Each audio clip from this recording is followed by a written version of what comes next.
All right, folks, here with you on the live stream. Just double check and make sure everybody can see and hear us okay.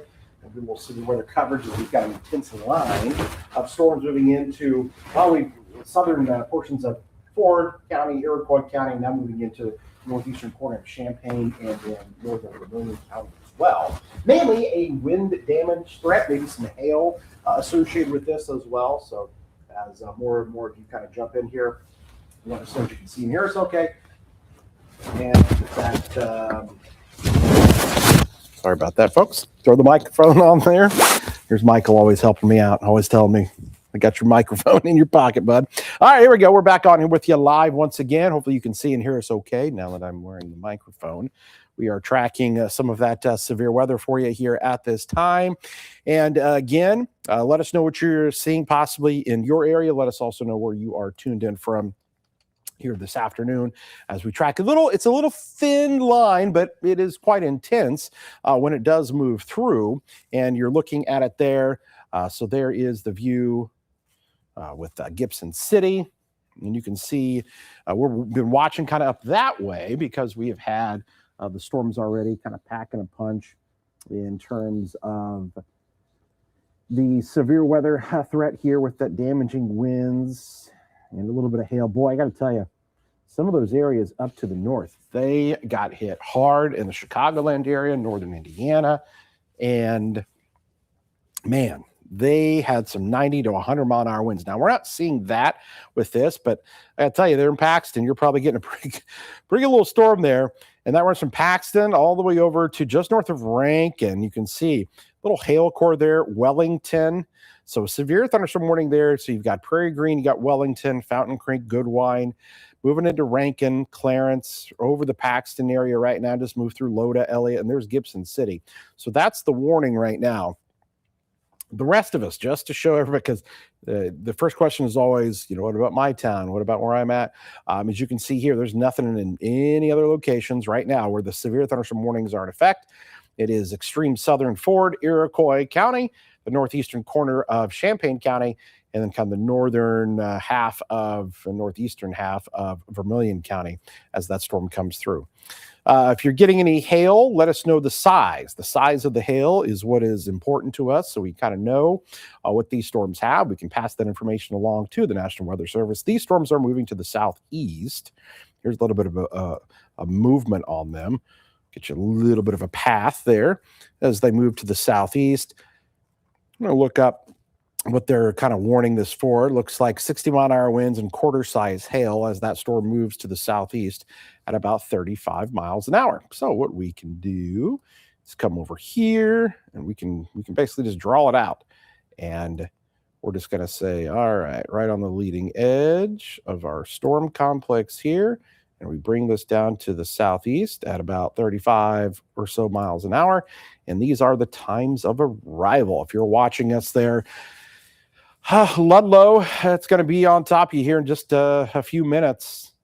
Down the line, you can see there's Penfield, possibly towards the Bismarck area in about, what is that, 25, 30 minutes or so, as this line moves to the southeast. So the severe thunderstorm warning in effect mainly for some hail and some strong winds. Looks like the strongest part of this is probably up there maybe between Paxton to Rankin and the Wellington area right now. Not as strong, I would say, towards the Gibson City area, but we are seeing some winds within this that could pose a wind damage threat. So that's what we're looking at here. So it's going to read up on some of the chats here with you guys because we've got you here with us. All right, just started pouring in Gibson City, thunder and lightning in Rankin, rain going the wrong direction in Gibson City, says Courtney. Nickel-size hail in Roberts, thunder in Fisher, thunder in Ludlow. Villa Grove in the house, loud thunder in Milford. Okay, so I'll be reading your guys' reports, so let us know what you get. And we can help pass that along to our crews and our partners at the National Weather Service. So severe thunderstorm warning right now. These are just severe thunderstorm warnings. We don't have anything in terms of tornado with this, but it's a thin line. I call it a pencil thin line. It's, not really wide, but the severe weather threat is going to be there. All right, let's see here. I'm going to come back to our Gibson City camera because we just had that storm kind of come through, and you can kind of see the heavy rainfall. Maybe we'll move the camera around a little bit, pan it around. And you can see that rain that is coming down. So this is kind of looking off a little bit more to the east now. So heavy rain that just came through Gibson City. So severe thunderstorm warning continues there. Now we're also going to be watching our camera in Danville for our folks there in Vermilion County. Point that's looking up to the north. And so we'll have eyes on that storm once it gets in there. You can almost start to see a little bit of that shelf cloud that is starting to form. So that'll be moving into northern portions of Vermilion County. All right, we'll bring you back over to the radar now. So we are watching this. Looks like I got some hail in Paxton. Seeing some reports there. We'll come back here to the warned area, severe thunderstorm warning. So let's just we'll just go down. How about we just do a track right through all of the areas that are under the warning. And you can see the heavier stuff there in Proctor. It's actually letting up a little bit there in Gibson City, just southwest of Elliott. We've got a storm there.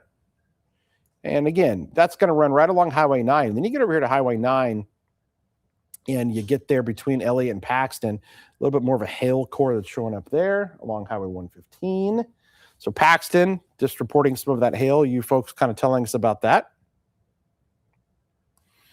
And then let's just keep going. It's almost as if we're just tracking Highway 9 here, right? Along Highway 9 would be a rough stretch to be traveling on. Looks like some hail cores there from Clarence over to Rankin. Again, this moving to the south, so it's going to head down 49. And boy, it looks like Rankin. I'd be curious about Rankin and hail. Anybody in the Rankin area? Let me know what your hail size might be in Rankin. And then also Hoopeston. We're getting to you guys here as we're doing our little tour along the radar. But let me know if you're in Rankin, because that little purple color there is indicative of some hail. And then definitely here at Hoopeston. You start getting some of those white colors. And that shows us that there's probably some hail in there. Again, the size of the hail would help. You don't have to go out, obviously, in the middle of the hailstorm and go measure it. It'll still be there. But the two areas I'd be curious about would be Rankin and Hoopeston for hail sizes.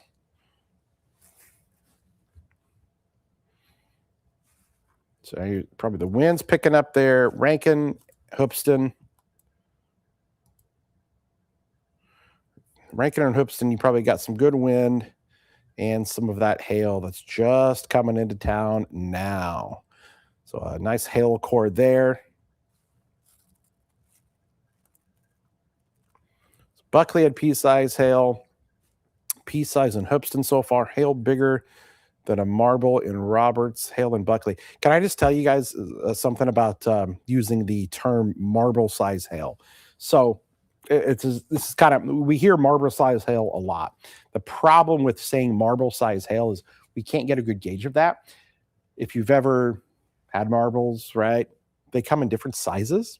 It's not a marble is not uniform in size. There's a lot of different sizes. So when we say marble size hail, we don't always understand fully the actual size of it. But a dime is always the same size. A nickel is always the same size. A quarter is always the same size. A baseball is always the same size. So we use objects that have no ambiguity when it comes to the size of them. So marble size hail, I would refrain from using that term, because if you've ever bought marbles, they come in a lot of different sizes. Okay, so just a little bit of tidbit of information there for you. Not an official term we like to use, because again, it's hard. It's just not uniform. I mean, very simple as that. Okay. Here's your hail coming through. There's hail in Elliott. Hard rain there in East Lynn. So yeah, I would just be curious if Hoopeston, if you guys got anything bigger than pea size.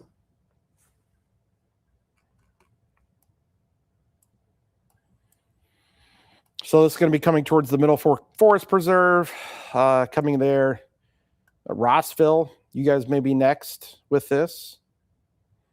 So there's Danville, just to show you. Danville's technically not in the warning.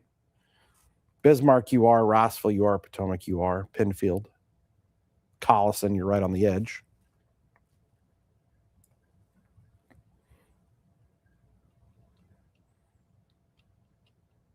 How about we take a look at the lightning? Let's see what the lightning's doing here. Oh, wow. Yeah, a lot of lightning. A lot of lightning, as to be expected. So that is lightning over the last 15 minutes. And let's just do a count on our storms that are just right here in our viewing area. Oops, let me do that again. Sorry about that. We're going to clear that off. Do one more time. Count all the lightning with the storms here. 290 lightning strikes. Now we clear that, and now I just want to look at the lightning over the last 3 minutes. So the most recent lightning, and there was almost kind of two pockets there of intense lightning. The one there near Rankin, and then our one that is over here, right over Hoopeston. So these are lightning strikes only over the last 3 minutes. And when we look at that, we count those up. 57 lightning strikes over the last 3 minutes. So that is what? A lightning strike every 3 seconds?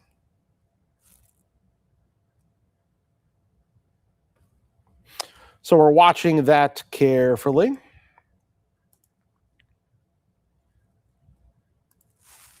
All right. Pouring with hail and wind in Hoopeston. Pea-size hail Paxton.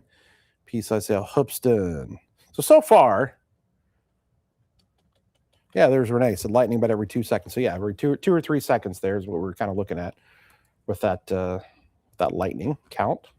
So look how thin the line. I mean, it's really. I mean, you look at this. Is it about 5 miles across? So it's not even that wide.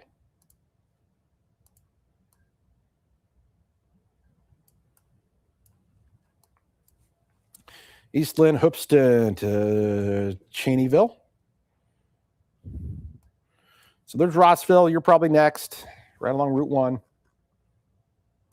Potomac, Henning, Alvin, Bismarck. We're going to watch you guys as that storm comes in. Heavy rainfall, a lot of lightning, and a little bit of hail so far.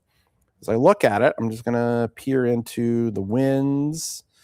There might be some winds over there near Rankin, southwest of Rankin now. Let me look at this. We're going to switch things over to our velocity. So where you see the reds and the greens, it allows us to maybe kind of just peek in there a little bit more on what the winds are doing. And what I want to do is we're going to look at the Lincoln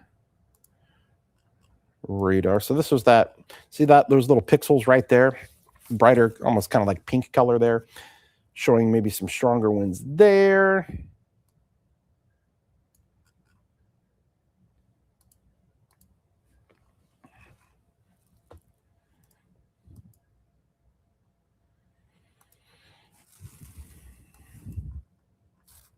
Let us know if you had any damage or anything. Trees down. A lot of lightning north of Rossville. Heavy rain, Cheneyville.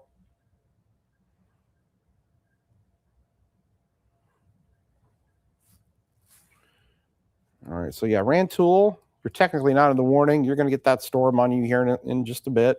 Gifford, probably the same thing.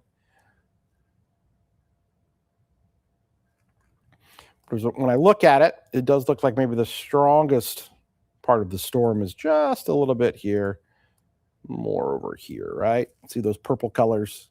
That's where it seems to be just a little bit more intense. All of this moves to the south and east. Here's the loop. It's going to clip Fisher, Rantoul, Penfield, and then push its way into Vermilion County there and into Indiana, Warren and Fountain County. Danville, we'll see if it makes it to you, if it just kind of continues. You probably get something out of this, but right now, strongest part of this storm probably is in the northern portion of Vermilion County, right on the Iroquois-Vermilion County line, Hoopeston, Rossville, knocking on your doorstep as we speak. Good, folks. Chief Meteorologist Kevin Leidy, we're in the studio here with you. It's 2:16 p.m. We're telling you about the severe weather that's moving through. So far, we're not talking about damaging winds that have been confirmed, but there may be some gusts in there, 60 miles an hour. There's also reports of hail.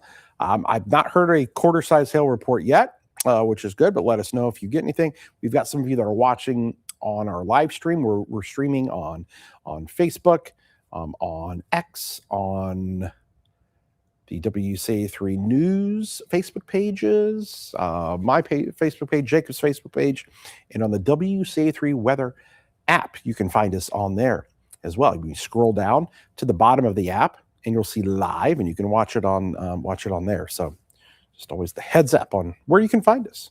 Try to get you in as many different spots as we can. All right, thundering and rain tools, small hail in Hoopeston. Route 9 flooding. Let me see. We're gonna scroll back here. Route 9 flooding by the Masonic Lodge in Hoopeston. So be cautious there. Thanks for that report. Okay, some flooding, South Dixie Highway. A little bit of hail, north end of town. Heavy rain now heading towards Rankin. Yep, there we go.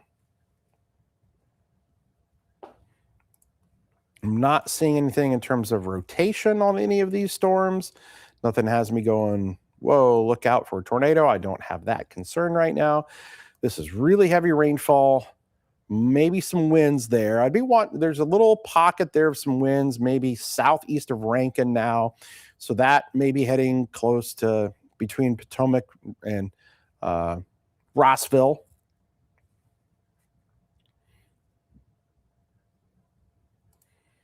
As all of this moves to the southeast. So here's that little pocket of winds right here. So essentially, this right here, where these little pinks are,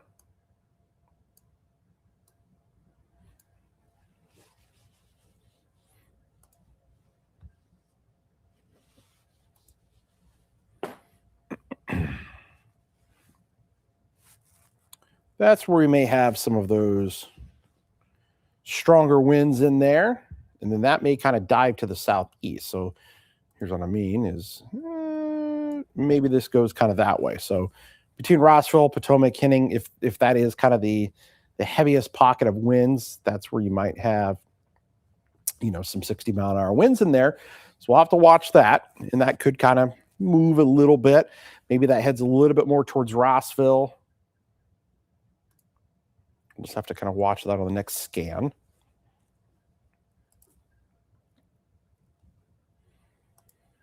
And for those of you watching elsewhere, not a whole lot else going on. Now, does this get into Champaign? I don't know. They would have to kind of back build a little bit more to the south and west.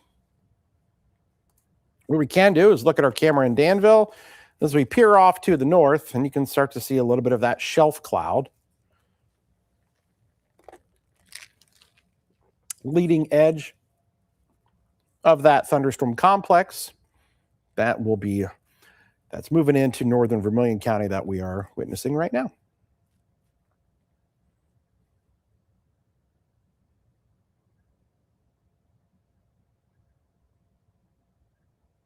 Limbs down in Rankin on the main road. All right, so let me know there in Rankin how big of limbs. And so I can pass that along to our friends at the National Weather Service. You know how big those limbs are. Are you talking, pretty big ones or some smaller ones? You just let us know.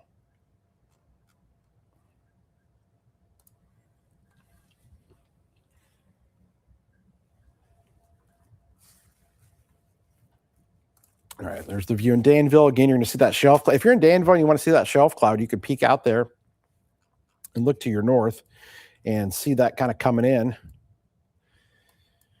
It'll be a close call there for Danville. Right now, if I look at this here and we just kind of, do one of these numbers, that's probably the general direction of where that's strongest. I mean, you can clearly tell that part of the storm is stronger there in northern Vermilion County as opposed to maybe there in northern Champaign County. So the strongest part of that may go just to the northeast of Danville. So there's the loop.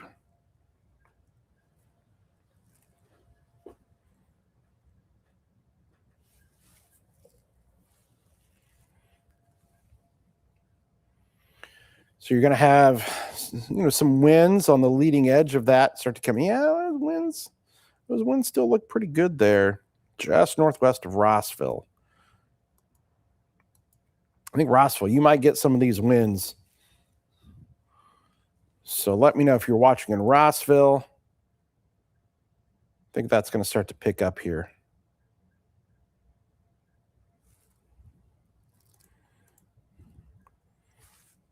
All right, let's do this. We'll clear that off. And then we're going to come back so we can look at that little pocket of wind and show you exactly where that is.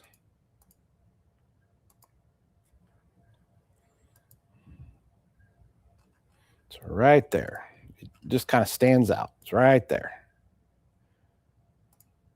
So this area right here, these are the strongest winds. So they're right over North 770 East Road, and basically they're 3550 North Road, and that will be your strongest winds right now.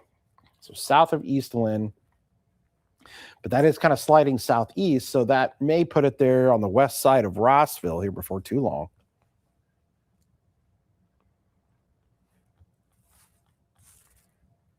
Anybody in Rankin? If I saw something there about some limbs down, so if you know the size of those limbs, let me know. But I think Rossville, you're about to get hit by a little pocket of some stronger winds. I just got an updated radar scan, and it's wanting to put that there, folks. So I think you may have just a little pocket of some strong winds, Rossville. If you're watching in Rossville, I think your winds are going to pick up here in just a couple of minutes, if they haven't already. The new radar scan puts that little pocket of strong winds right about there where I just circled. So I look at that on another system of mine. So look out there in Rossville.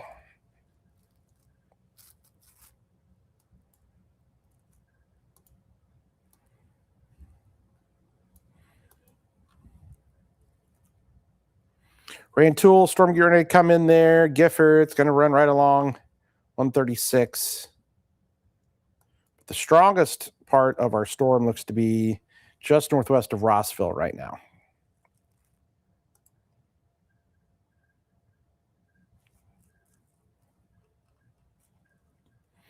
Shout out again to where you guys are watching from on the live stream. Once again, I'm Kevin Lighty, WCA3 Chief Meteorologist, 2:24 p.m. Tuesday afternoon, tracking the severe weather for you, letting you know what's going on with our storms here that are powerful. They've been pretty powerful for most of the day here, especially up to the north, Chicagoland area. Gary, Indiana had a 99-mile-an-hour wind gust earlier. I mean, just wild stuff. So those were some of the earlier storms. We're not seeing that kind of wind, thankfully, with this, but there might be some 60-mile-an-hour winds in that. That's coming right towards the Rossville area here right now, folks. So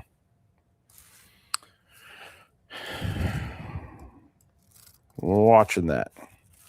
All right, Hoopeston, Rantoul, Roberts, Danville, Wellington. Again, let us know if you have any damage reports, trees down, power lines down, or hail sizes.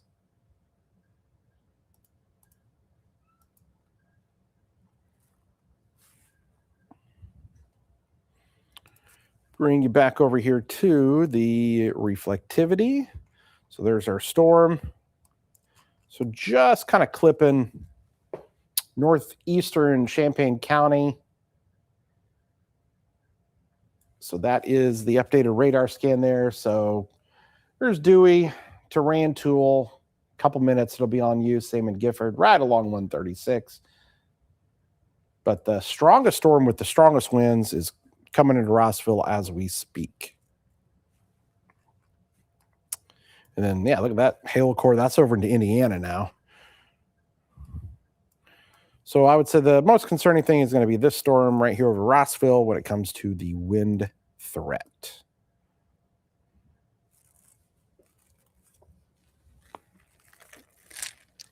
All right, looks like Summer is in Rossville. So she'll have to let us know which she gets there because those winds are probably on top of you right now.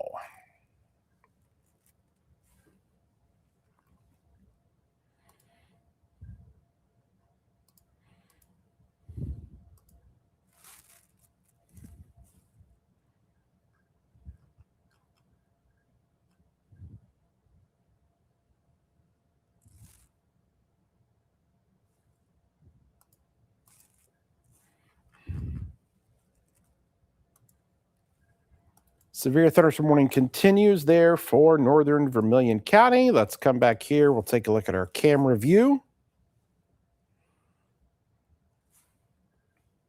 And there's that little shelf cloud kind of peeking out there. We're panning around just a little bit more.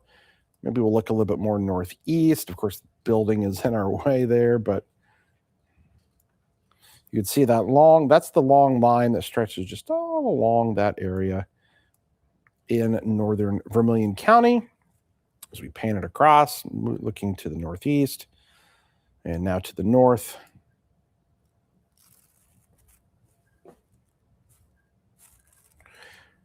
More storms tonight. Yeah, I'm just looking at some of our new models here to see if it's kind of showing us anything. There might be some more storms again tonight, kind of similar to what we've had the last few nights. But I think tomorrow may be a little better chance for more of us to get on the storms here in central Illinois. At least that's where the models are looking. So we just kind of have to get through this little round that we're looking at here right now. Then hopefully things can calm down.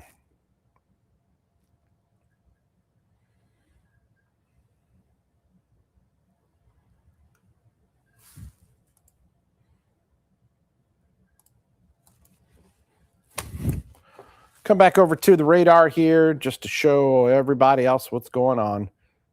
There's nothing happening in a lot of our areas. This stuff over here to Bloomington, it's a whole lot of nothing so far. Could it strengthen? It's always a possibility, but so far it is not looking impressive. Neither really is the storms here in northern Champaign County. They have not carried a warning further into Fisher or Rantoul. Yeah, you're going to get some lightning, some heavy rainfall. It's a good old-fashioned thunderstorm. But it does look like that this storm here over Rossville seems to be some of the strongest stuff. I think the winds right over Rossville right now. I'd be really curious to know about any wind reports or wind damage or anything there in Rossville because those winds are right on top of you. I mean, if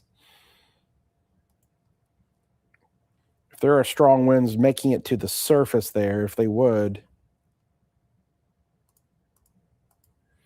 it is right there, and you can kind of see it. So we see those little brighter pixels there. So what we'll do here again, and so we always have to take this with a grain of salt because it can be tough to determine how fast the winds are in there because you're shooting up a little bit higher.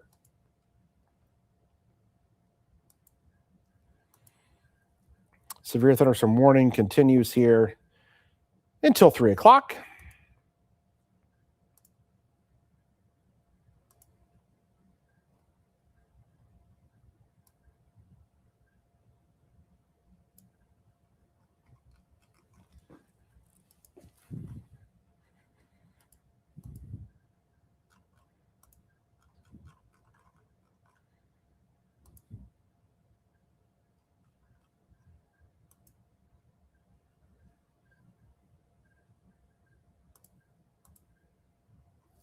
So when we actually look at the what we call the velocity signature, shows 68-mile-an-hour winds. The problem with that is the radar is hitting that at about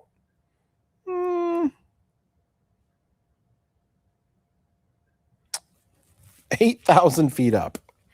So this is all we talk about this a lot. How this is kind of a Doppler, dead zone kind of area because you're shooting so far away from the storm. You're shooting, up into it so far. That kind of northeastern Vermilion County area is a tough area to really kind of know what's going on at the surface because that radar beam just goes so high up at that point. So it's just a negative thing about Doppler radar. The further you get away, you're just not looking as much into the surface level aspects of the storm. So that's why we rely upon you guys.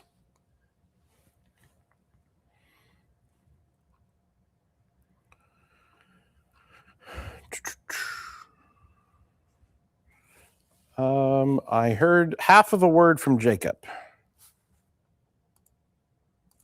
There's his shot. I see your shot.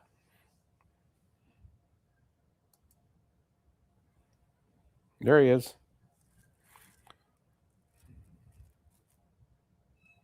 You just taking off on 57 North?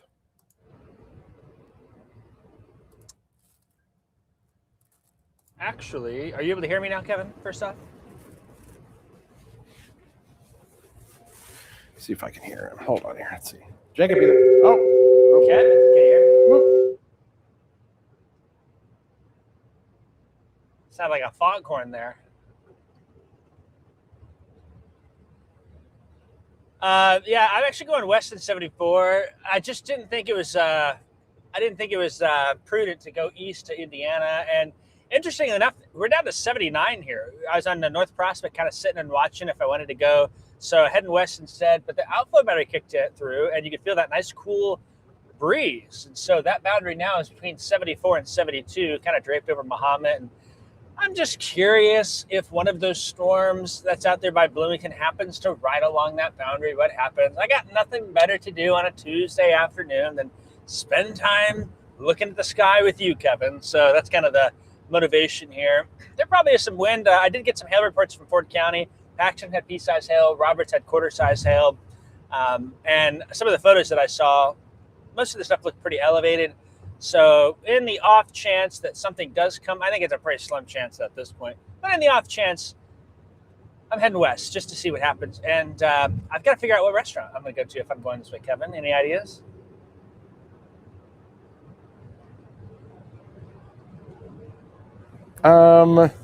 You should go to. I don't really have any ideas myself. Well, you're on. Well, you need to go to.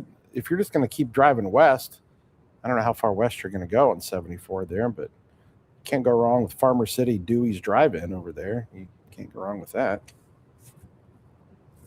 Yeah, that's a good one. I thought about cutting south in 72. I just wanted to get out of the construction zone mess in Champaign and get over to Mahomet and see what's going on. But 78 now. It's kind of interesting to see that rain-cooled boundary keep pushing south.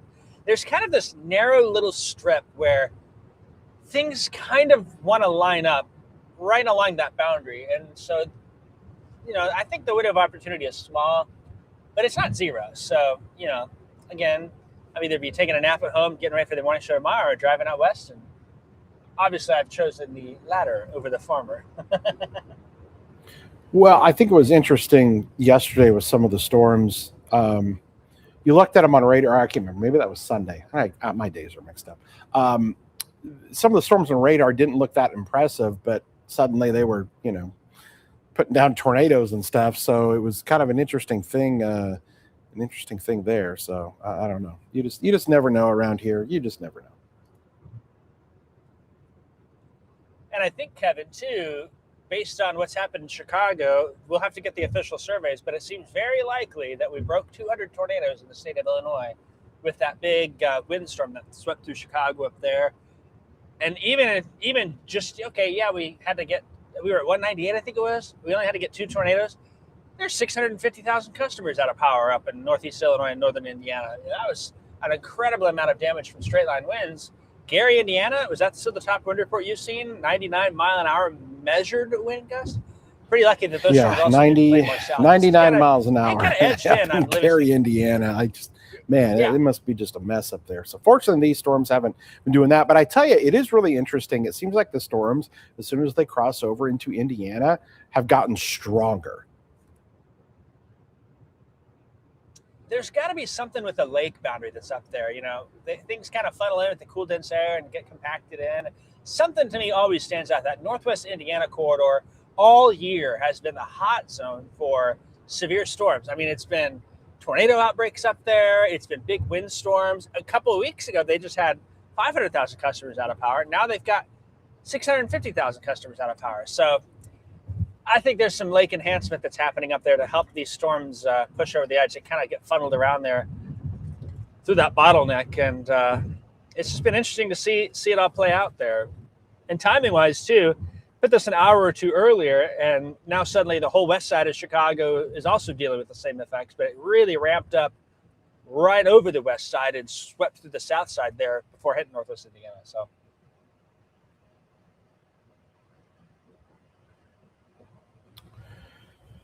okay, well, we'll check it back in here with you in a little bit, just kind of see what we got going on. But back to our camera, it's over here in Danville. And again, Jacob, I don't know if you have before I was able to usually just hear you through my IFB. I don't know. Do you have to turn something on to do that? There we go. Now I think I can hear you. Yeah. I was muting. I was muting and unmuting you on the system so we could hear you, but I would prefer not to have to do that. There you go. That's fine. All right.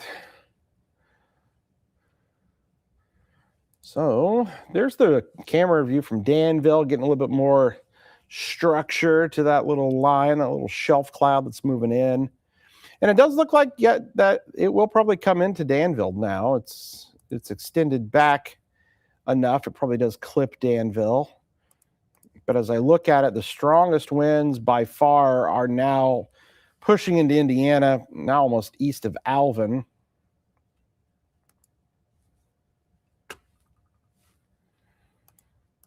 But the severe thunderstorm warning does continue in northern Vermilion County. And for all technical purposes, still technically in effect for Penfield and Gifford. I guess I could peer up to the north with our weather camera here in Champaign too, see what that looks like. So there's Danville. And now we'll look here at our studio camera in Champaign. And I'll have to move the camera up. So we're looking northwest. I'll come back here, look to the north.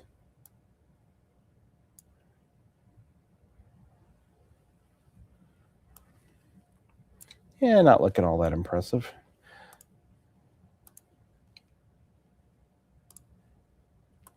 All right. Anybody in the chat there? Any reports of anything? Rossville, Rankin, Hoopeston. A lot of pea-sized hail reports.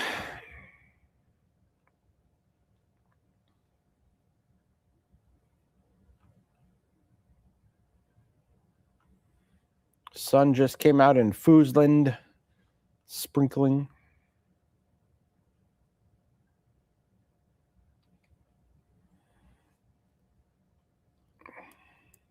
All right, so if Rossville didn't get, any good wind with that when it came through, what that tells me is that wind was still way aloft to where it didn't make it down to the surface yet, and it's still suspended up higher up, where the radar sees it as 60, 70 mile an hour winds, but at the surface you get 30 mile an hour winds, and that can happen.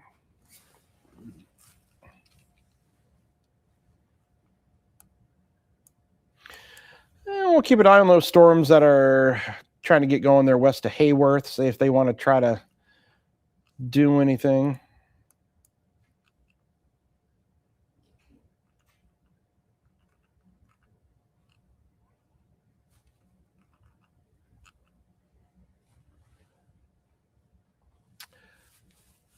So we've probably got a few more minutes left here of our warning that we'll still be hanging here with you, but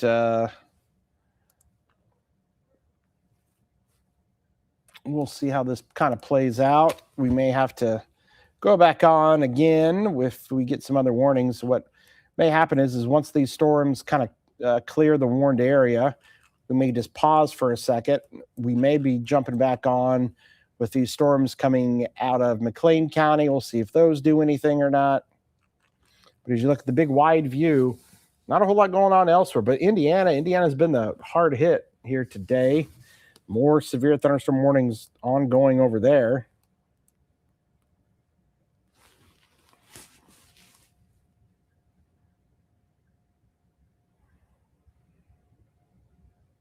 Oh, that's interesting. Did we get a lightning strike right here? Hold on here. Yeah, actually getting some lightning strikes well out ahead of the line. Got a little lightning strike up there near Sellers.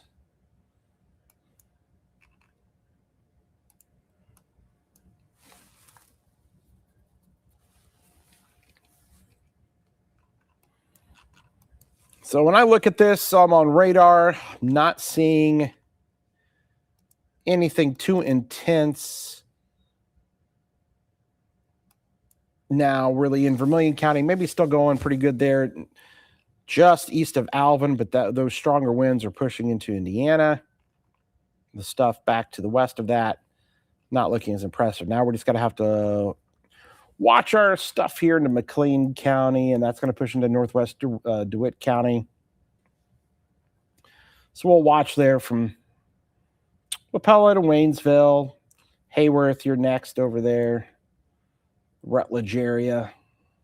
I mean, that might eventually make its way to Farmer City and DeWitt. We'll see how that kind of evolves.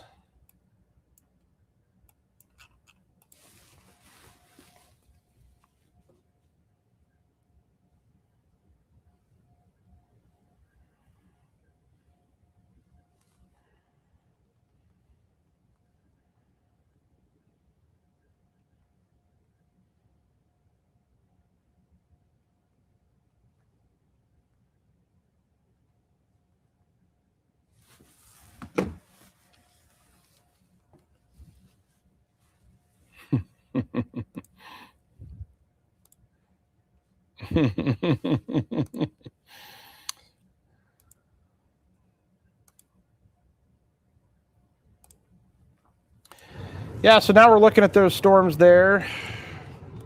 Southeast of Bloomington, Hayworth. Things kind of ramped up a little bit.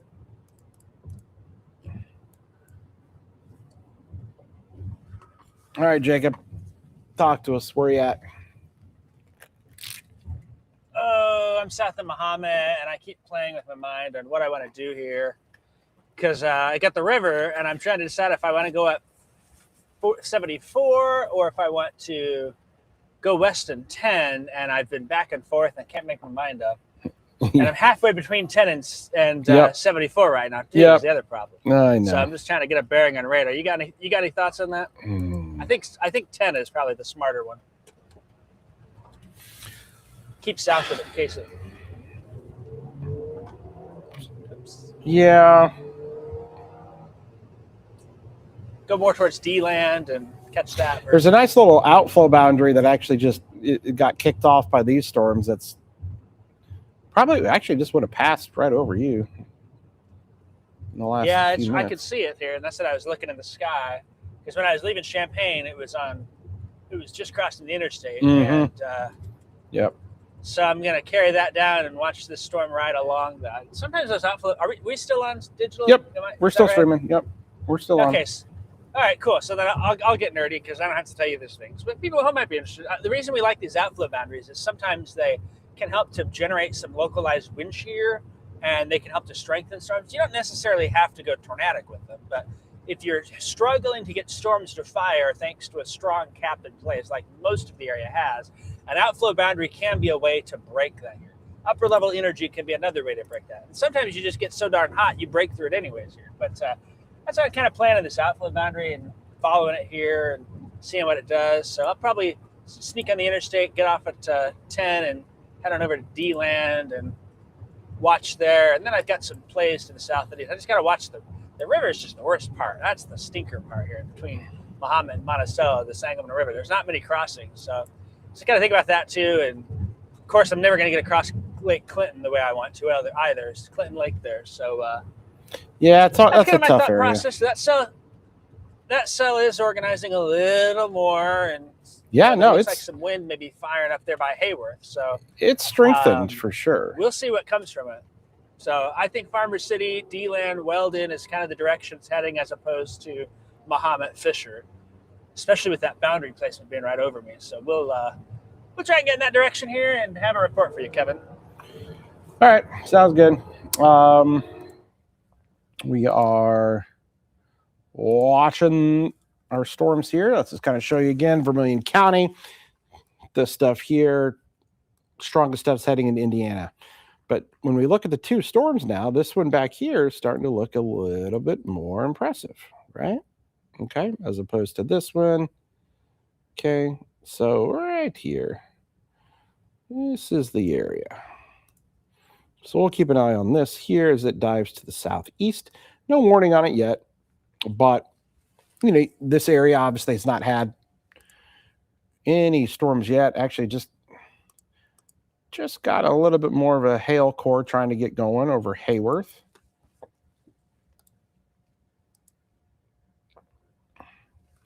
So I'm going to start turning our weather cameras in Champaign to the northwest.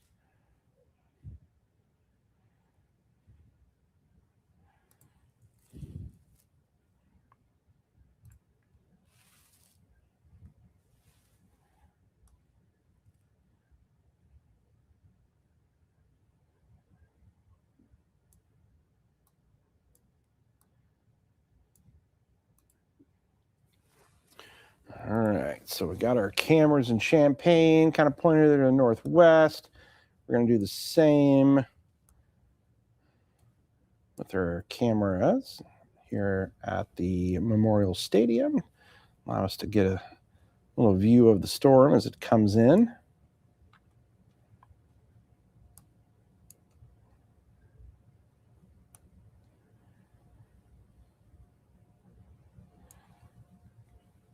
And let's see if we've got Jacob on the storm spotter icon. Let's see if we can see him. And yep, there he is. Yep, we see him. We've got him. It's probably not fully updated yet, but because you're on 72 now, aren't you?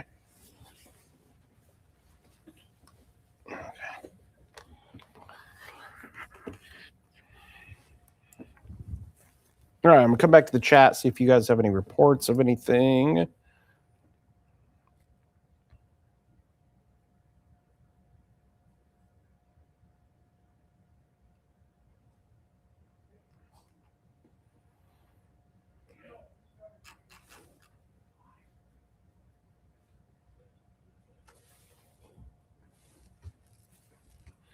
Hey, Jacob, can I have you go ahead and fill some time there for a second?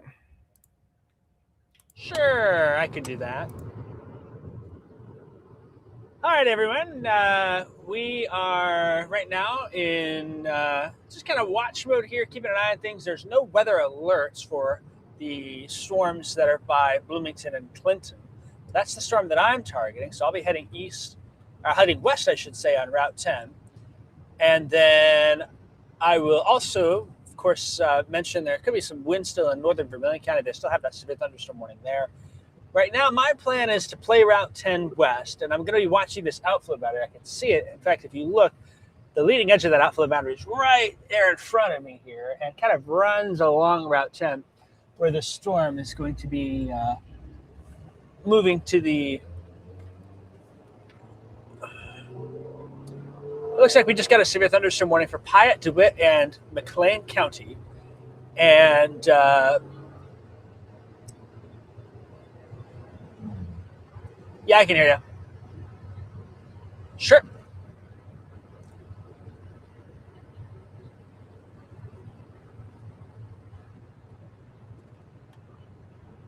Since you're officially in the warning box area there, Jacob, I'll let you talk about that storm that we've got you primed and ready for. So go ahead and give it about 3 to 5 minutes or so, and then we'll be back with you here. But let us know kind of where you're going and what your plan is. Sounds good. Yeah, I'll tap dance my way a little bit. So if the signal drops, I'll keep talking and cut back in as needed here. But we're now moving west on Route 10, and I'll be approaching the Lodge area shortly, just north of White Heath right now. And the severe thunderstorm warning goes until 3:30, and it's going to include Farmer City, DeWitt, Clinton Lake, D-Land. It'll include anyone north of Monticello in Piatt County. It does not include Clinton, but there is some wind being noted now just east of Hayworth, and that's going to pass between Leroy and Weldon, perhaps over the lake there. So we may hear some strong wind gusted that way, and it's going to carry it as well towards Farmers City and towards the I-74 corridor. So we'll watch. I've opted to go a little further south because I can go into D-Land and then I can cut north there if I need to. And so that's something that we'll kind of watch. If I need to take 148 north, we can play that option here.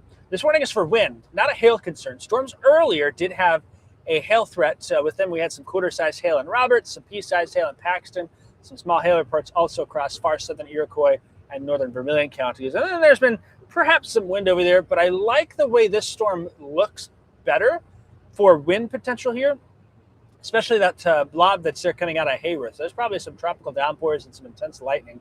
And what's happening is this storm is increasing in strength. We were concerned about this outflow boundary, and as the outflow boundary works its way here through the area, it kind of is stalled actually a little south of 74. Weren't sure how far it would go. That little line of storms there that is now from Rantoul off east to the Danville area helped to push it a little further to the south. But now I'm sitting at a temperature of 86, whereas when I was in Mahomet, I was at 79, and I'm not far away here. I'm only 5 miles, 6 miles southwest of there. So that gives you an idea of where that outflow boundary is. And sometimes as these storms ride those outflow boundaries, they can spinning and still not be a tornado producer. That happens all the time. Anytime you've got hailstorms, anytime you even have some damaging winds, sometimes there's rotating updrafts way up high that can help to get the storm to be a little stronger. On the flip side, though, as these outflow boundaries are in place, they also can help to generate low-level spinning. We'll just watch and see. I don't see any signs of that now, but I think it is helping to enhance the rotation a little bit. I should rephrase that. The downburst winds a little. I don't see rotation kind of looking at things, but we're going to get a view of it, probably get to D-Land here shortly, and I might sneak north. It's kind of in a not so great chasing terrain. The one spot it's coming through because I'm fighting the Sangamon River right now, and then I'm battling the lake. And so I've either got to use Route 10 or get back up to 150 to keep going west. But we'll keep an eye on it here and keep monitoring things for the near term. So again, severe thunderstorm warning, McLean, DeWitt, northern Piatt counties. This storm will carry it in the direction of Champaign-Urbana. That is something to note here. Some of our guidance earlier had this scenario playing out where these storms started to intensify. So early heads up for Champaign-Urbana. By 4 o'clock, we may have some storms knocking on the door here. And that's something that we'll have to keep a very close eye on. So we'll kind of watch that and see how things play out here. So that's the scoop here. Again, let us know where you're watching from in the comments. Kevin can see them. I can't. But and I'm back with you now. I'm back with you now, Jacob. So we're good to go. Kevin's back. Okay. Cool. Well, Kevin, if you keep with me here for just another minute, I'm actually going to get my first view of the storm. Okay, great. Once I get around the corner here. Yeah, and there's I kind of could see a little area. I got to tell you, there. So, Kevin, I'll give it to you a second. Why don't you send back to me? Yeah. Just to kind of show the folks there the new updated radar scan. There's a nice little pocket of winds there that's probably going to be coming towards, I'd say, Parnell, there along Route 10. Or, I'm sorry, along 54. 54. Yeah. And That's going to slide south and east. So yeah, once you get to D-Land, man, can you? You might just have to get on some country roads there in northern Piatt County. And Well, I got D-Land. I got 148 north to. Oh no, I don't even have to go that far. There's a straight road that cuts into the south side of Farmer City. That's going to be my plan. yeah, that's.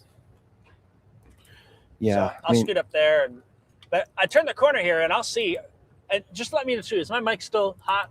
You are still hot, yes. Terms, just so I'm aware. Yeah, I can shut it off if you need, Kevin, but it's it's on. No. You said I'm hot. That's fine. I appreciate that. So here's my first view of the storm coming out of the trees here, and I kind of see that little lowered area there on the left side. That's an area I'll keep an eye on, and that's pretty close to where the outflow boundary is.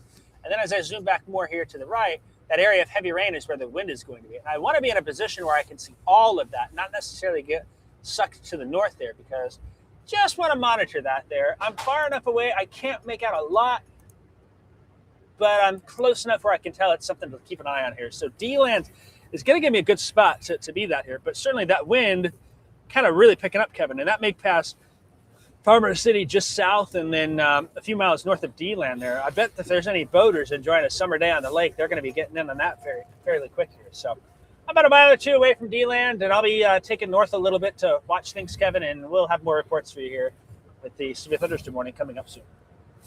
Okay, perfect. That sounds good, Jacob. Watching your camera view. Yeah, you're getting a nice view of that storm as it comes in. Here's what it looks like once again on radar. You can see there's Farmer City, there's DeWitt, there's 48, it goes north to 54, and that storm is just sliding south and east. So here's the last 30 minutes, so you get an idea. There it is, and it's gonna just ride right down there south and almost kind of just south of I-74. And right where that polygon box is, I think they drew that polygon pretty good to where this is probably going to head towards. So what I'll do here is we'll draw it out. Let me see what the movement is on this one. We are going, 45 miles an hour. A little faster. All right, so let's see if we can't. I'm going to have to zoom out a little bit more. Stand by here, clear that off. Okay.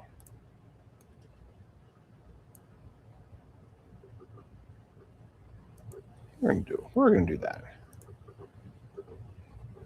So yeah, now you're talking Farmer City here at 308. D-Land 316, Mansfield 318, Seymour 329.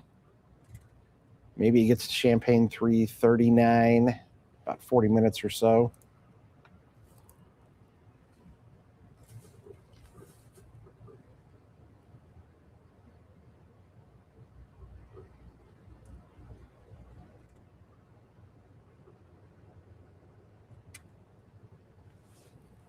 All right, so Parnell is about where those stronger winds are about to come into.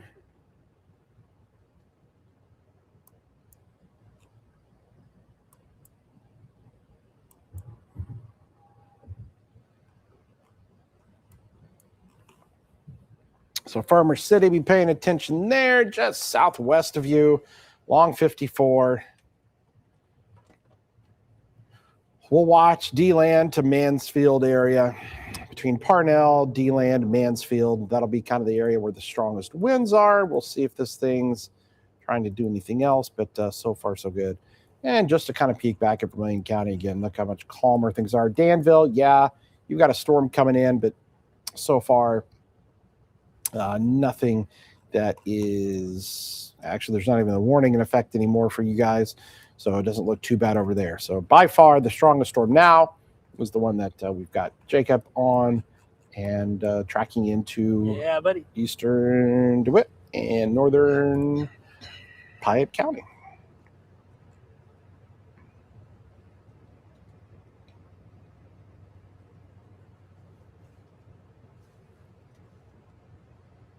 All right, let's see what our folks at the Weather Service are talking about here. All right.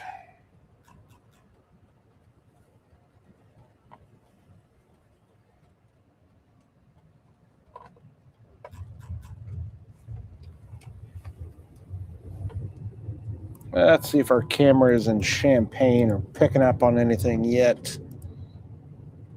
There's your Danville camera again. Again, Danville just getting that storm starting to come in.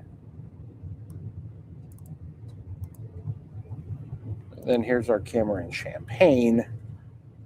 Not seeing a whole lot just yet, but we'll have a pretty good view once that storm begins to move in. 3:01, Tuesday afternoon, August 11th. As we track one little complex, one little storm here. This is almost kind of the furthest south any of these storms have made it over the last like 3 days. You know, a lot of this has been north of I-74 and more into Ford and Iroquois and Livingston counties. And so now we're actually getting, DeWitt, Piatt, eventually maybe Champaign County in on some of the action. So we'll see how this storm evolves over the next hour or so. Obviously, plenty of moisture and instability out there for us. It's muggy. It's, pretty disgusting. But a weakening of the cap in that area too. Not as much inhibition.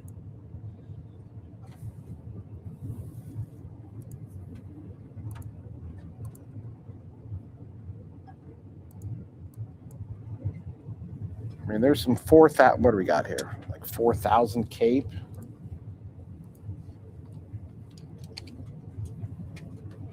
So, convective available potential energy, known as instability, measured in joules per kilogram, measuring that energy in the atmosphere for these storms to tap into. And we've got plenty of that over Champaign County. Just got to look at the mesoscale analysis of some of this stuff here. I can give you a quick report too, Kevin.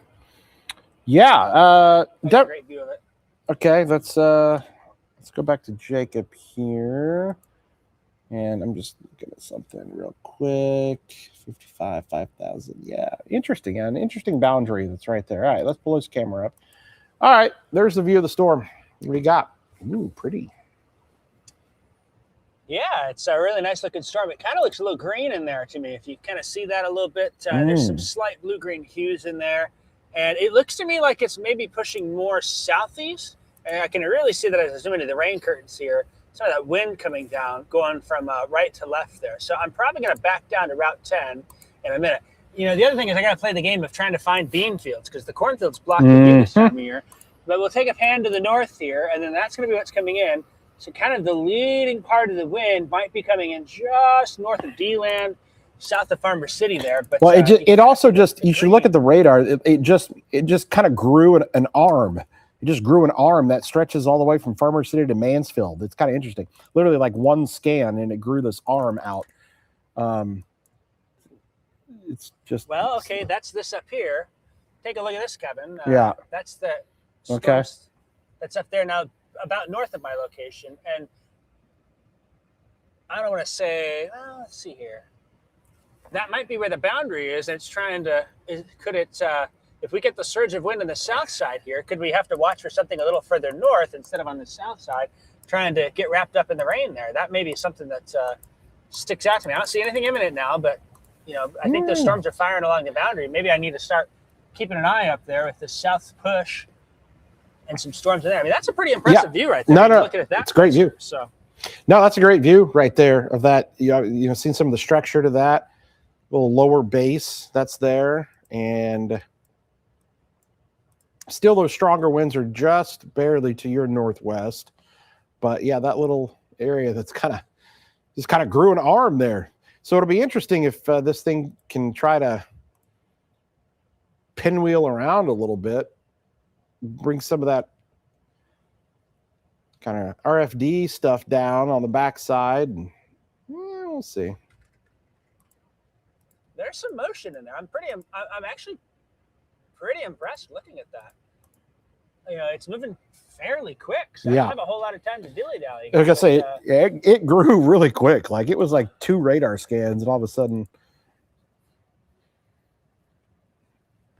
so that'll be interesting to see what kind of happens up in that little thing there. There is some rising motion. I can see some rising motion back in there, but yeah, it's still fairly high off the ground. But if I zoom out a little bit, you can see the surge happening in the south side, and that's kind of getting wrapped up there. I think, Kevin, what I'm going to do is I'm going to maneuver back to D-land and start to kind of keep east of this so I don't get too far behind.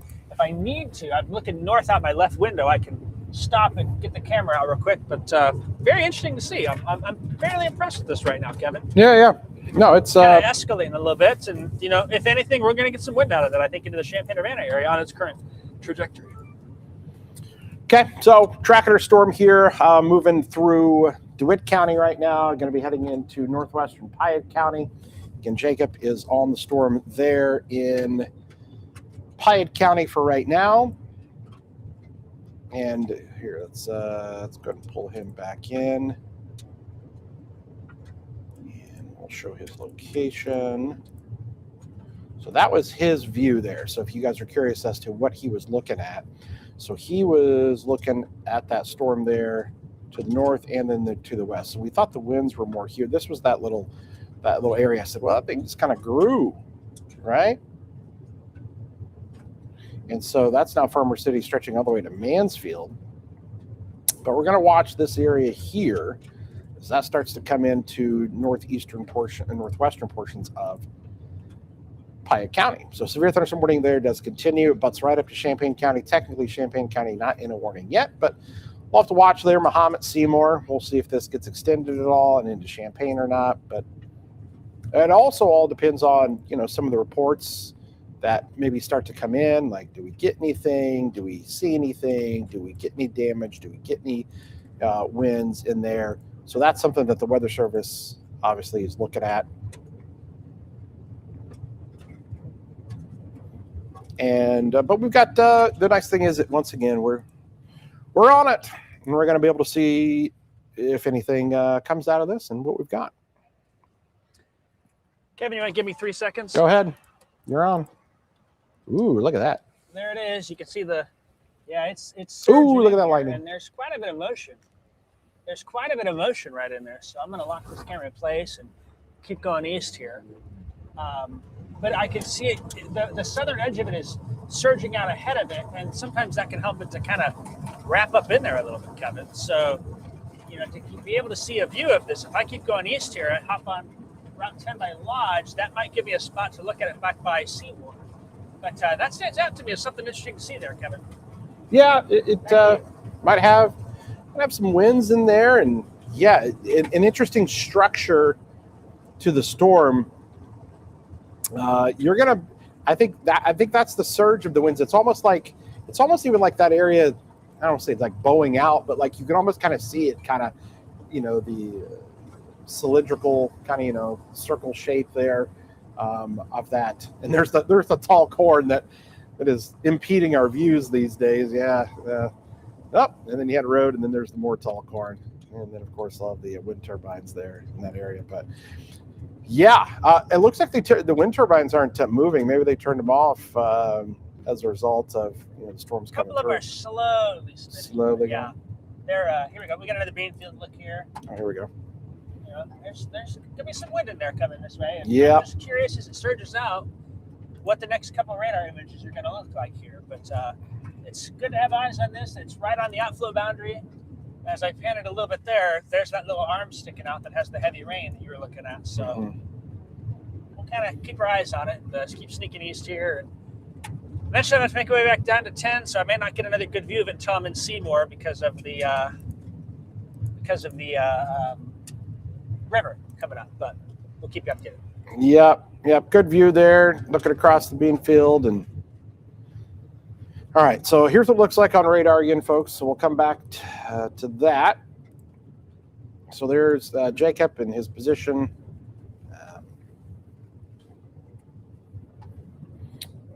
So Farmer City.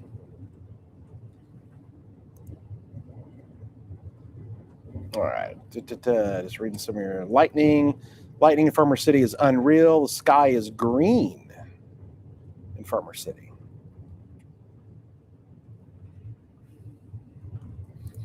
So again, folks, here with you. We are in the studio. We're doing our thing, as we always do. It's 3:11 on this Tuesday afternoon.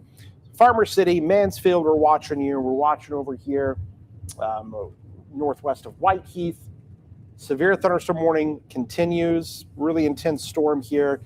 It's starting to strengthen a little bit. We could have some strong winds in there. We've got Jacob in the storm tracker. We're in the studio, and we are keeping a real close eye on this storm as it begins to move in. Here's the view from our Champaign cameras. We'll start to get a little bit more of the structure of that storm.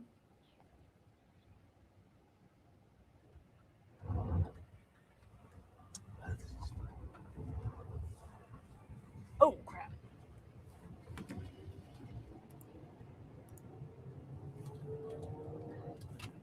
All right. It's really it's accelerating. Kevin. It seems like, yeah, I was going to say, it seems like it's speeding up. Let me put my camera up. Here's my front camera, and you can look to the right there.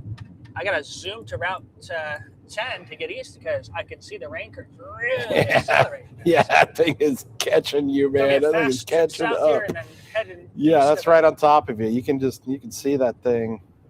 It's really surging out there, Kevin. Back to you. I mean, yeah, I think that thing's starting to put out a little wind there.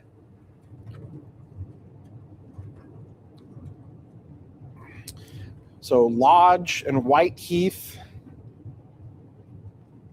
and just south of Mansfield. So south of Mansfield, Lodge, Whiteheath. Be watching that as that comes right across. You can see. Look at that. You can just see even Jacob. You can see those rain curtains that are. I mean, they're about to pass them right now. Look how fast that's moving. That's just coming right across.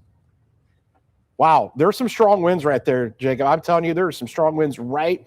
The new radar scan right there has got those strong winds right where you are. Just right there. There's my back camera. Yeah. I'm barely keeping ahead of it here. It surged out quite a bit. There's something there. Jacob, there's something right there, man. Look north of D-Land. Yes, northeast of D-Land. Northeast of D-Land. There's something interesting in there. I'm not going to lie. That's that spot I was looking at earlier, Kevin, and that to me stands out as some intense winds, and it may be trying to spin a little bit more here. The storm relative reflectivity also showing that. So Seymour, Lodge, Whiteheath, north of there, into Mahomet. We're really gonna have to watch that close now. Trying to keep ahead of this now. It's gonna be really interesting, Kevin. But I'm gonna get into position. I'm gonna get to the other side of Interstate 72 on 10, and I'll try and report back to you then, Kevin. Yeah. Okay. All right. And so we got Jacob there. I got to tell you, man, so on radar, and I'm going to come back to it. The new radar scan, it put a nice little surge of wind. I mean, right there. And I'm going to try to pull it up for you. We're going to zoom in. And I'm telling you, this thing is looking a little bit more interesting on radar, folks. Okay. Let me bring up the velocity on this again. And so just this little area here that is right near Lodge, northwest of Lodge, is where there is a clear sort of increase in the winds. And right here. Do you need me to talk for a minute, Kevin? So in case we need to tell production to be on standby? Yeah, boy, Lodge. I'm telling you, if you're in Lodge right now, I would be taking some shelter here, just because, if anything, there's a real surge of strong winds that it's gonna come right there along 10 and into Lodge. There is a clear surge there.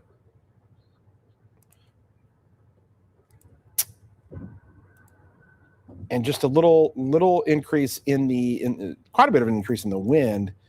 The radar shows about 77 mile an hour winds in that, and that's hitting at about 2,500 feet. So there are some good indicators there of that. I think that's going to come really close to Lodge, just north of Whiteheath. Maybe right there through Lodge.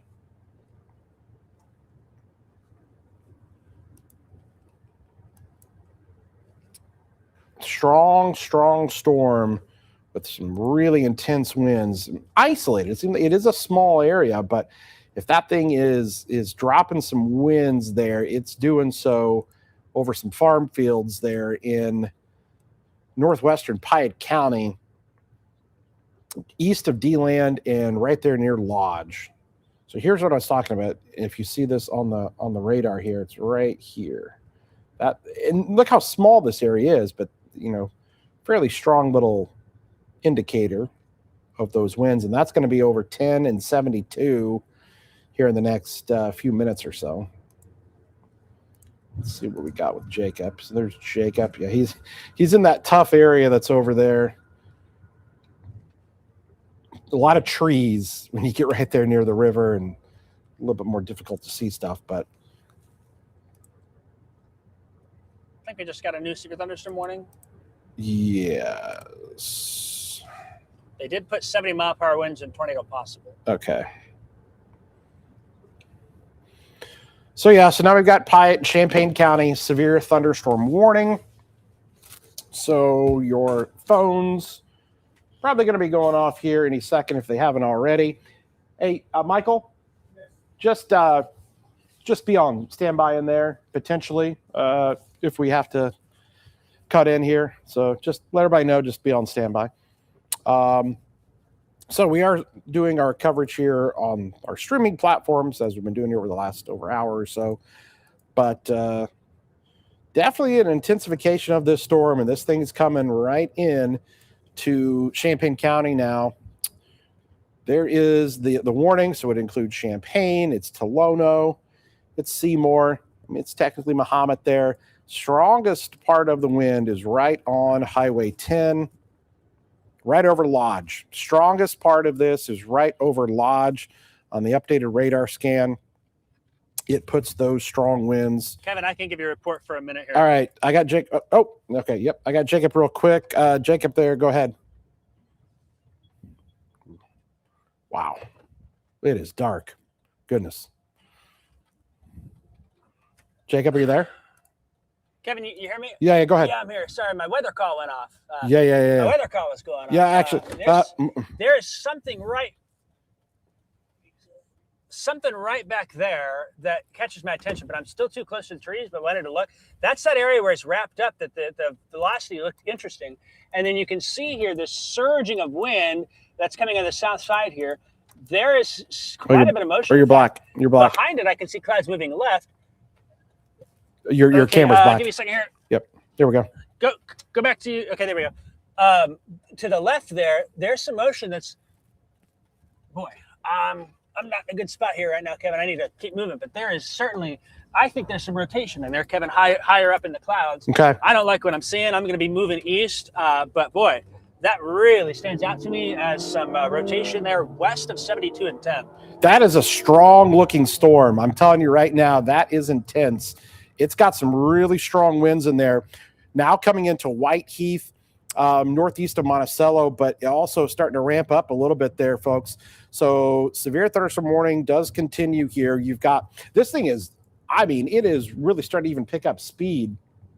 So now you've got Whiteheath coming in right on the Champaign and Piatt County line. And then, obviously if you're in Champaign, Savoy, and Bonneville, your phone's going off for severe thunderstorm warnings. This is a wind damage threat mainly, but there is what's known as the tornado possible tag. So Weather Service is going, okay, we've got winds, but there might be some rotation in here. Look at the camera view from our camera view, I should say, here in Champaign. We're kind of looking off there to the north and west, and we're going to have a perfect view right into this storm if there is anything in there. We're looking kind of there to the northwest. You're going to see kind of that shelf cloud there So this is looking, that's more up towards Mahomet.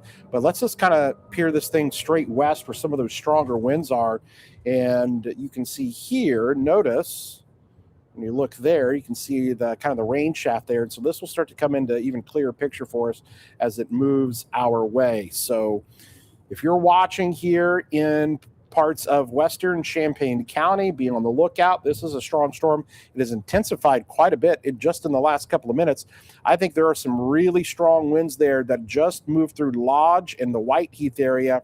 I would not be surprised if we're getting some wind damage out of this too. Let's bring this back to the radar. It seems like it's picked up in speed too. We were watching on Jacob's camera there. You could just see it on his camera how fast that thing was moving. It's trying to, is it trying to do a little something there? Oh, it is, Kevin. Folks. I think this is moving towards the outflow boundary is there. Yep. I think this is going to wrap up. I do think that we are right on the edge of a tornado warning in Champaign County. That could come any moment, Kevin. I really think so. Looking behind me, seeing that rotation in the rain. It is right on. So, it's right on the outflow. South of Seymour. I'm going to move south to Seymour and move in that direction towards the Ivesdale Tolono area. It's kind of my plan. So I'm coming into Seymour now. Once I get south of Seymour, Kevin, I'll check back in, give you another view with the camera, and I'll report what's going on. Back to you. The hail core has increased. It's right on the outflow boundary. It's where rotation would increase. Whiteheath, Bonneville, south of Bonneville, Sedoris. I really want you guys paying attention. Tolono, too. You got a few minutes here, but this thing's starting to kick up. If you're in far rural western portions of Champaign County, right on the Champaign County line. So here's what we've got, folks. This area right here. See this right there? Okay, that is where things could ramp up, and you might get a little circulation out of that. If you're Whiteheath, that thing is on top of you. But now I'm thinking Sedoris, Tolono, even Savoy we're watching. Savoy, Tolono, Sedoris area as this slides to the southeast. More than, listen, you're going to have, number one, possibly some hail in there because the hail core's kicked up to maybe some ping pong ball size hail. Then you've got this rotation on this storm, and that's diving to the southeast. And on top of that, all right, Jacob, do you got a report? Yeah, Kevin, I just got south now, and I've got my first view. Continuing to really see here on the left side where that is surging out, and then on the right side, that's where this rotation that I've been looking at is now. And you're right, it's turning hard to the right. There is strong rotation at the surface there, Kevin. I'm really shocked to see this here. Strong rotation noted now on the right side of the screen, and it's moving very quickly on the surge because it should be moving right to left. It's moving left to right from my vantage point on the right side of the screen. So I'm going to watch that very closely, Kevin. This storm really accelerating and causing problems now. And there is, man, Kevin, this strong rotation. I'm going to send it back to you. Keep moving south, and I'll get a report in coming up soon. I got to keep going east to get to 57 so I can stay ahead of it, Kevin. Yeah, keep going east there, folks. If you're watching here in Champaign County, we are a step below getting a tornado warning out of this. I'll just say that right now. We're getting some strong winds coming into Mahomet.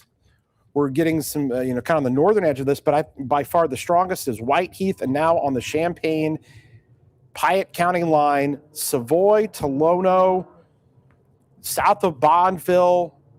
Be paying attention here. I think this thing is real close to maybe having to go tornado warned. So I just want you folks to really pay attention here. We're keeping a really close eye on this. Mahomet, Seymour, Whiteheath. Storms coming into your area as we speak. I'm just going to peek back here at our weather camera in Champaign, see if we've got anything that we can see in terms of our view here. The lightning is going to pick up quite a bit with this too.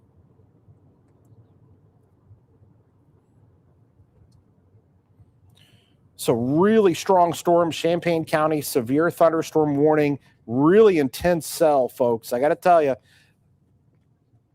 something we really need to be monitoring here. I'm going to switch our camera to our stadium view. Going to get a little bit better view of that. I got another view of it here for about a minute as well. All right. Here's Jacob's camera. All right. So what are you seeing there? Just that looks like just a wall of wind. Yeah, so there's that. This is the start surging. It's this part right over the red barn right now that I see spinning very quickly. Tornado warning just issued, Kevin. Tornado warning, Champaign, Douglas, and Piatt counties. Okay. All right. I'm going to let you get set up. But, all right, guys. Take care of that, and I'm going to keep moving. Okay, guys. In control room in there. All right. We're ready to go ahead. All right. Here we go, folks. Tornado warning. Tornado warning. All right, folks. Stand by.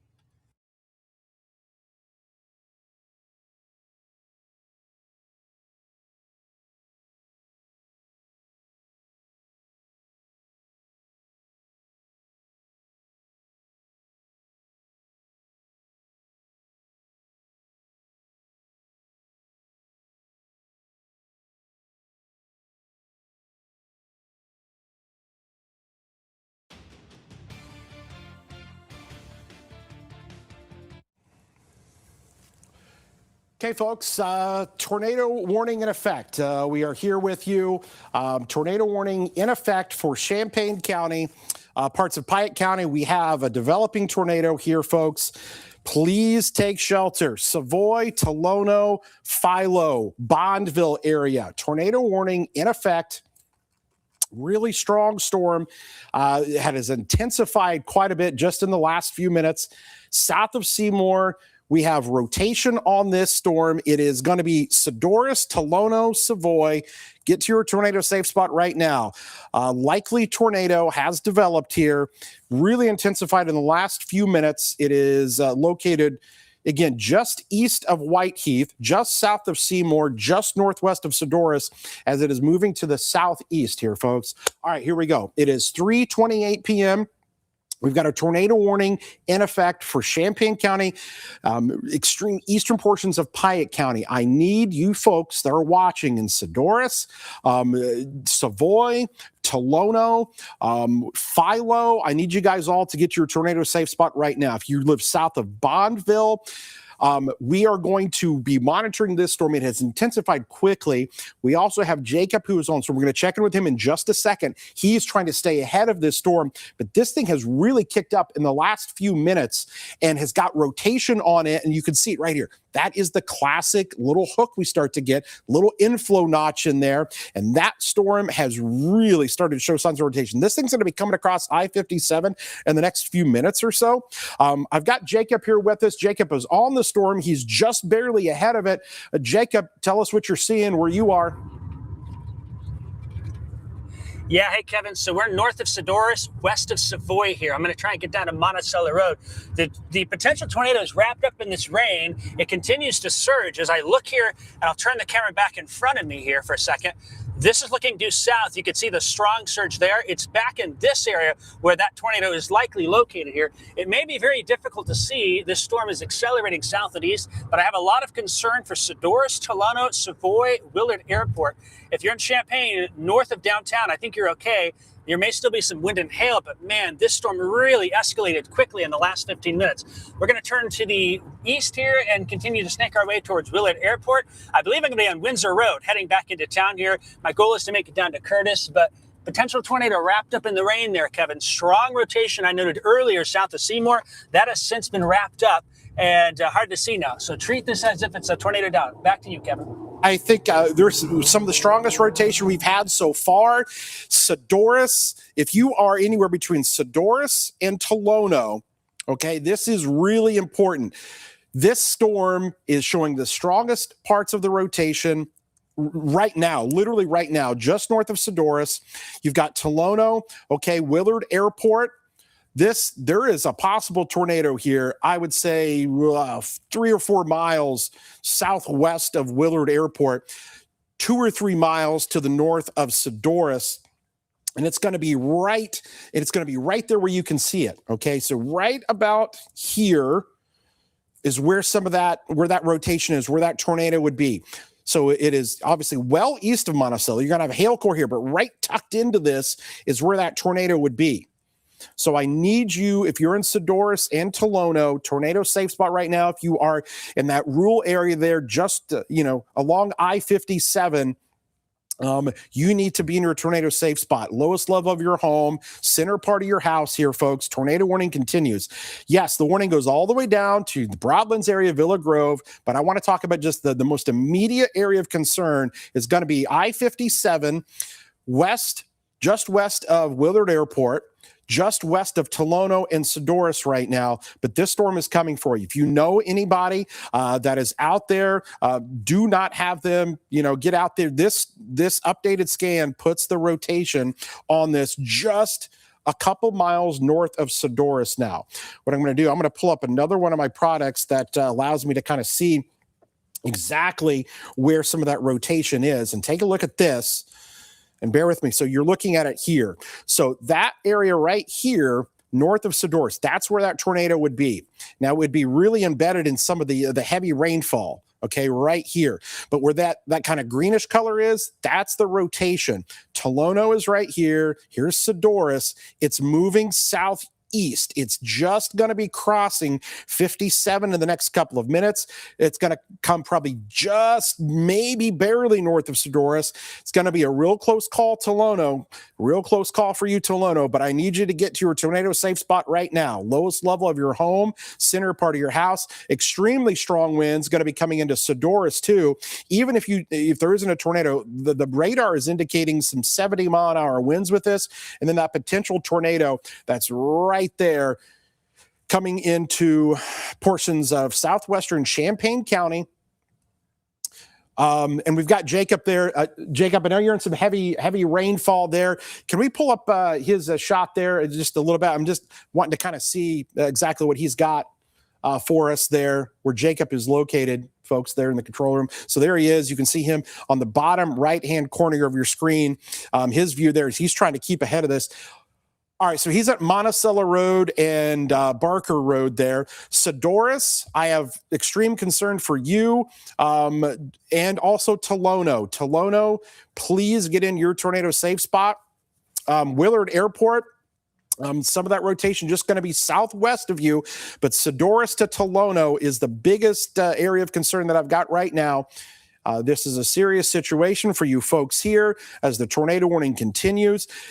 Champaign, you're kind of on the edge of this, and yeah, your sirens might be going off, but where we have this rotation is a little bit more clearly kind of focused just southwest of Champaign and more. We're gonna include Savoy just in case this thing turns at all, but Tolono for sure. Philo, I want you guys to be taking shelter too, but I think Sadorus to Tolono right now is the number one area of concern between Sadorus, Tolono, and Savoy. Those areas right now are really under the gun with this possible tornado. So the folks that are here with us, this is the serious deal. We need you to take shelter. What I want to do is I'm going to try to take a look at our camera view before we lose it, because we're going to lose the view of it from our Champaign camera here, because we're going to start to see the winds in the rain kind of take over. So I'm kind of peering here. This is to the southwest.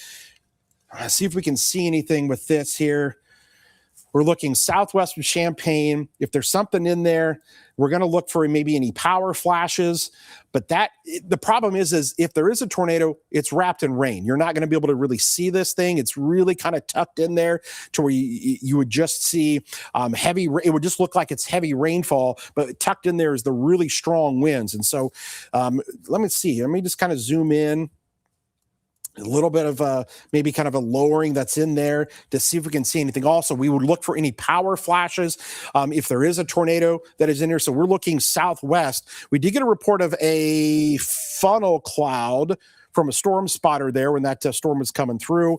We're just starting to get some of the winds here coming into Champaign now. And again, tornado warning continues. Sadorus and Tolono. Jacob is at Monticello Road in 57, which is literally about where that rotation would be Jacob, you're on Monticello and 57.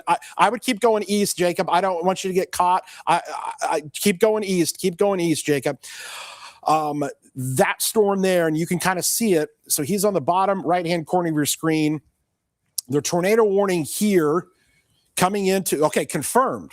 We've got confirmation now. Stand by, folks. Tornado observed now. Tornado observed. Stand by here, folks. We've got a confirmed tornado now, and we're kind of looking at it. We're getting the strong winds coming in here to the studio now. We're trying to see here, looking into the storm, confirmation, National Weather Service, confirmed tornado was between Sadorus and Seymour, 8 miles southwest of Champaign, moving east at 40 miles an hour. So they do have some confirmation of this.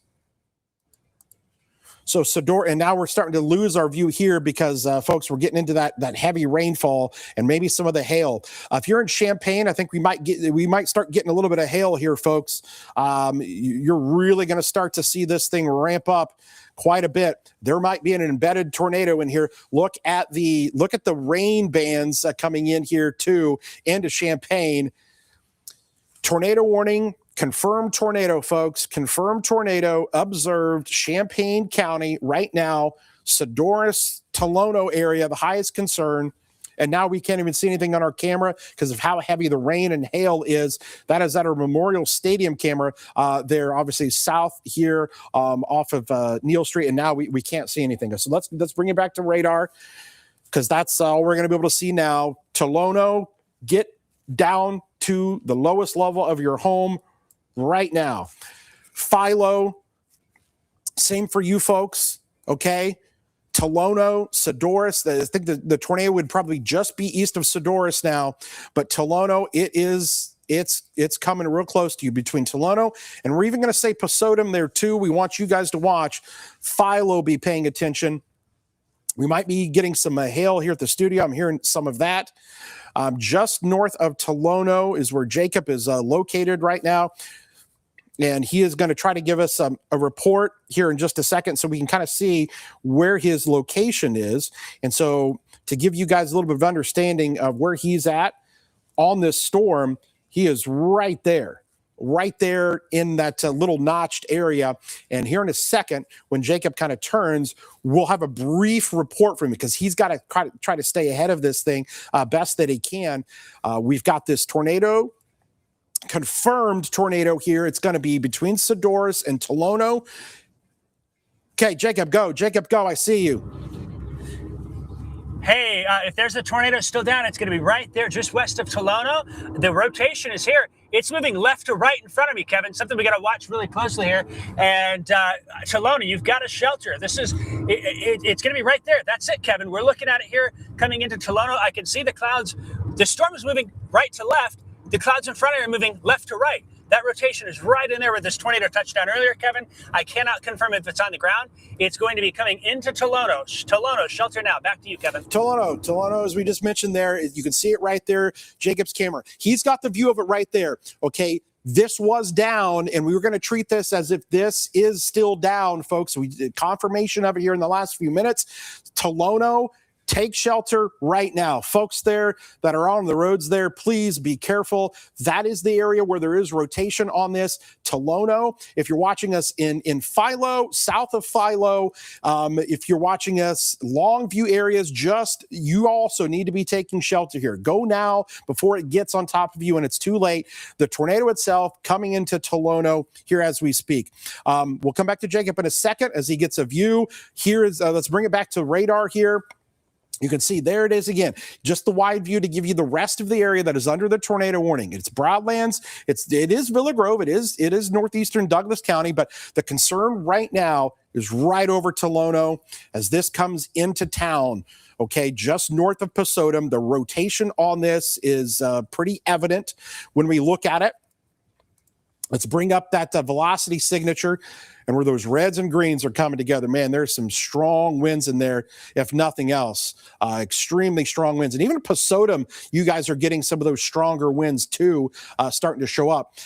With Jacob's shot there, it looked like maybe it had just barely lifted there, but that thing could come back down pretty quick. So it's one of those things you can't go, oh, well, it's gone, because it will drop in just a matter of seconds. Even in this kind of scenario here. So you got to treat this as the real deal here, folks. We're going to try to get another view from Jacob here as he tries to stay ahead of this storm. I take it you're probably going towards Philo. Is that right, Jacob? Kevin, I wanted to cut out around from Tolono. I didn't want to get through town and caught up here. So I'm 1 mile to the east of Tolono heading south. I'm going to pass by the Unity High School here in a second and continue working south towards Pasodum, eventually kind of cutting back towards Broadlands. That's it right there. In front of me, the clouds are moving into that spot. So the rotation is kind of wrapped up in there.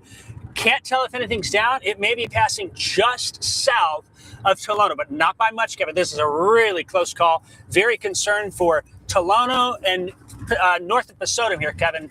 The wind also where I'm at, it's actually blowing into it. I thought it was blowing outflow, but I've got wind kind of swirling here a little bit. Now starting to get a little more outflow wind here again, but we're just northeast of Tolono, working our way in. We'll have another report for you here shortly, Kevin. But in addition to the tornado, I would expect some strong winds from this, Kevin. Back to you. All right, very good. Here we go, folks. This is what we've got. It's 3:42 p.m. We have confirmed tornado that did occur west of Tolono there, Sedoras area. That's diving to the southeast now, crossing 45. Moving through Tolono, now Pasodum area, now anybody along Highway 130 between the Crittenden area and Philo needs to be locked down in your tornado safe spot. Hang out down there until we give you the all clear. I know if you're watching us in Champaign, you're going, whoa. In Urbana, whoa. Savoy, you guys probably got some hail. You've got extremely heavy rainfall. But the rotating part of this storm is near Tolono and the Pasodum area. The rotation locked in right about here, and then that's going to cross there over Highway 130 in the next few minutes. The purple shaded box is the tornado warning that has a confirmed tag with it. It means, yes, this is no longer radar indicated. It means either law enforcement spotter did confirm a tornado. So this is moving to the southeast, approximately at about 40 to 45 miles per hour. If you're watching us in the Broadlands area, if you're watching us in Villa Grove, be paying attention, because this may start to push into the northeastern corner of Douglas County in the next few minutes. And so now we're going to be talking about Villa Grove a little bit more, between Broadlands and the Newman area, Longview. If you're in Longview, I want you guys taking shelter. Rotation is centered a little bit more, trying to come a little bit more between Tolono and Pasodum, and going to be heading there south of Philo. Extremely heavy rainfall and just a wild storm here, and we're really getting some of that. You can see here's the camera here, Neal Street. As you can see here, I'm going to try to show you our camera here in Champaign once again. That's at Memorial Stadium. Obviously coming down, a lot of lightning with this storm too. Can barely see, kind of make anything out. Our camera here at the studio also giving us limited views because of the really heavy rainfall. Back to the radar here to show you the biggest area of concern. Weather Service is talking about how maybe some of the rotation trying to broaden, which is good news. We want that, but we're getting reports of some really high winds in Pasodum, and that does track with what we've got here on radar. Because what I'm going to do, I'm going to zoom into Pasodum, and then I'm going to show you what it looks like on radar. And we look at the velocity scan. That shows us the winds within the storm. When I switch that over, you're going to see a pocket of some really bright colors right there near Pasodum. That right there is going to be some really intense winds. I wouldn't be surprised if we had that. And also, it looks like there's some strong winds that are trying to happen there, even still back towards Savoy too. And that might be kind of heading there towards Philo. So some strong winds there. Savoy, is that right over Willard? I mean, it would be right over Willard. So we might get a wind report from the folks there. before too long. But these are some really strong winds here, folks. So be taking shelter. We're still treating this. Okay, so they have taken this back to a regular tornado warning. So basically what I mean by that is before it was a confirmed tornado, so they can kind of bounce back and forth between, where we think on the radar it's showing it, and then, when we did have that confirmation. So, and we're now back to this kind of red box, which is still not to be taken lightly. Still that potential is there as this thing could spin up once again. Jacob had the view of, all right, Jacob, go ahead. Jacob, what do you got? Hey, the wind is really picking up here. It's hard to see, but we're getting some 60-mile-per-hour winds here blasting across the road in front of me. I'm moving back east now, trying to stay ahead of this, but definitely getting that strong wind here with the storm is moving on through. And the rain is torrential, too. This is putting down a lot of rain in a short period of time, Kevin. Back to you. All right, yeah, be careful of the roads there and the hydroplaning there on those roads. I've done it before out there myself. So always the thing that we have to worry about is just when there's that heavy rainfall, just be careful out there. Of course, you're staying just ahead of it. There's some really strong winds here. As I look at it, I'm trying to find, some more specific areas of rotation, but I got to tell you, Villa Grove, I just want you guys to be paying attention. Longview, be paying attention here. I think Villa Grove, you guys might get hit by that pocket of strong winds that just kind of came through Pasodum. So they probably had some really strong winds that just hit there.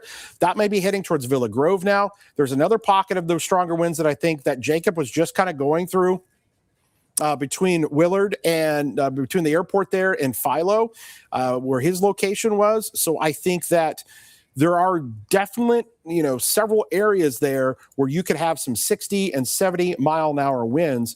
So this was Jacob's kind of position there, as you can see. And that's his little spotter icon as to where he is located. And you can see he's kind of in between where some really strong winds are. So you've got a little pocket there now that is going to be coming there between Villa Grove and actually the Camargo area. And then there's this other little pocket of winds over Willard Airport and heading towards the Philo and Sydney area that we're seeing an extremely heavy rainfall. This is a high precipitation supercell. This thing is just dumping the rainfall. It's got some hail located within it, and then it's trying to ramp up and spin a little rotation also within the storm. So the tornado warning does continue for Champaign and Douglas County until 4:15 p.m. Tornado warning does continue. We're getting some of those signs of rotation still showing up kind of in that little notched area, kind of where Jacob is located. So this is going to be crossing 130 between Villa Grove and Philo, where I think some of the best rotation is. And let me just draw it for you. I'll put the little icon on where I think some of the best rotation is. I think it's going to be right tucked in here and going to be on 130 in the next few minutes or so, where that little area, that little notch occurs, this area here. And so basically what I can do, I can kind of draw it for you so you can get an idea. So here we go. So essentially what you have is this area that kind of wraps up into here. All right. And that's called the inflow of the storm. And then you get on the back side here, and this is where this whole thing is sort of rotating. So that's where Jacob is.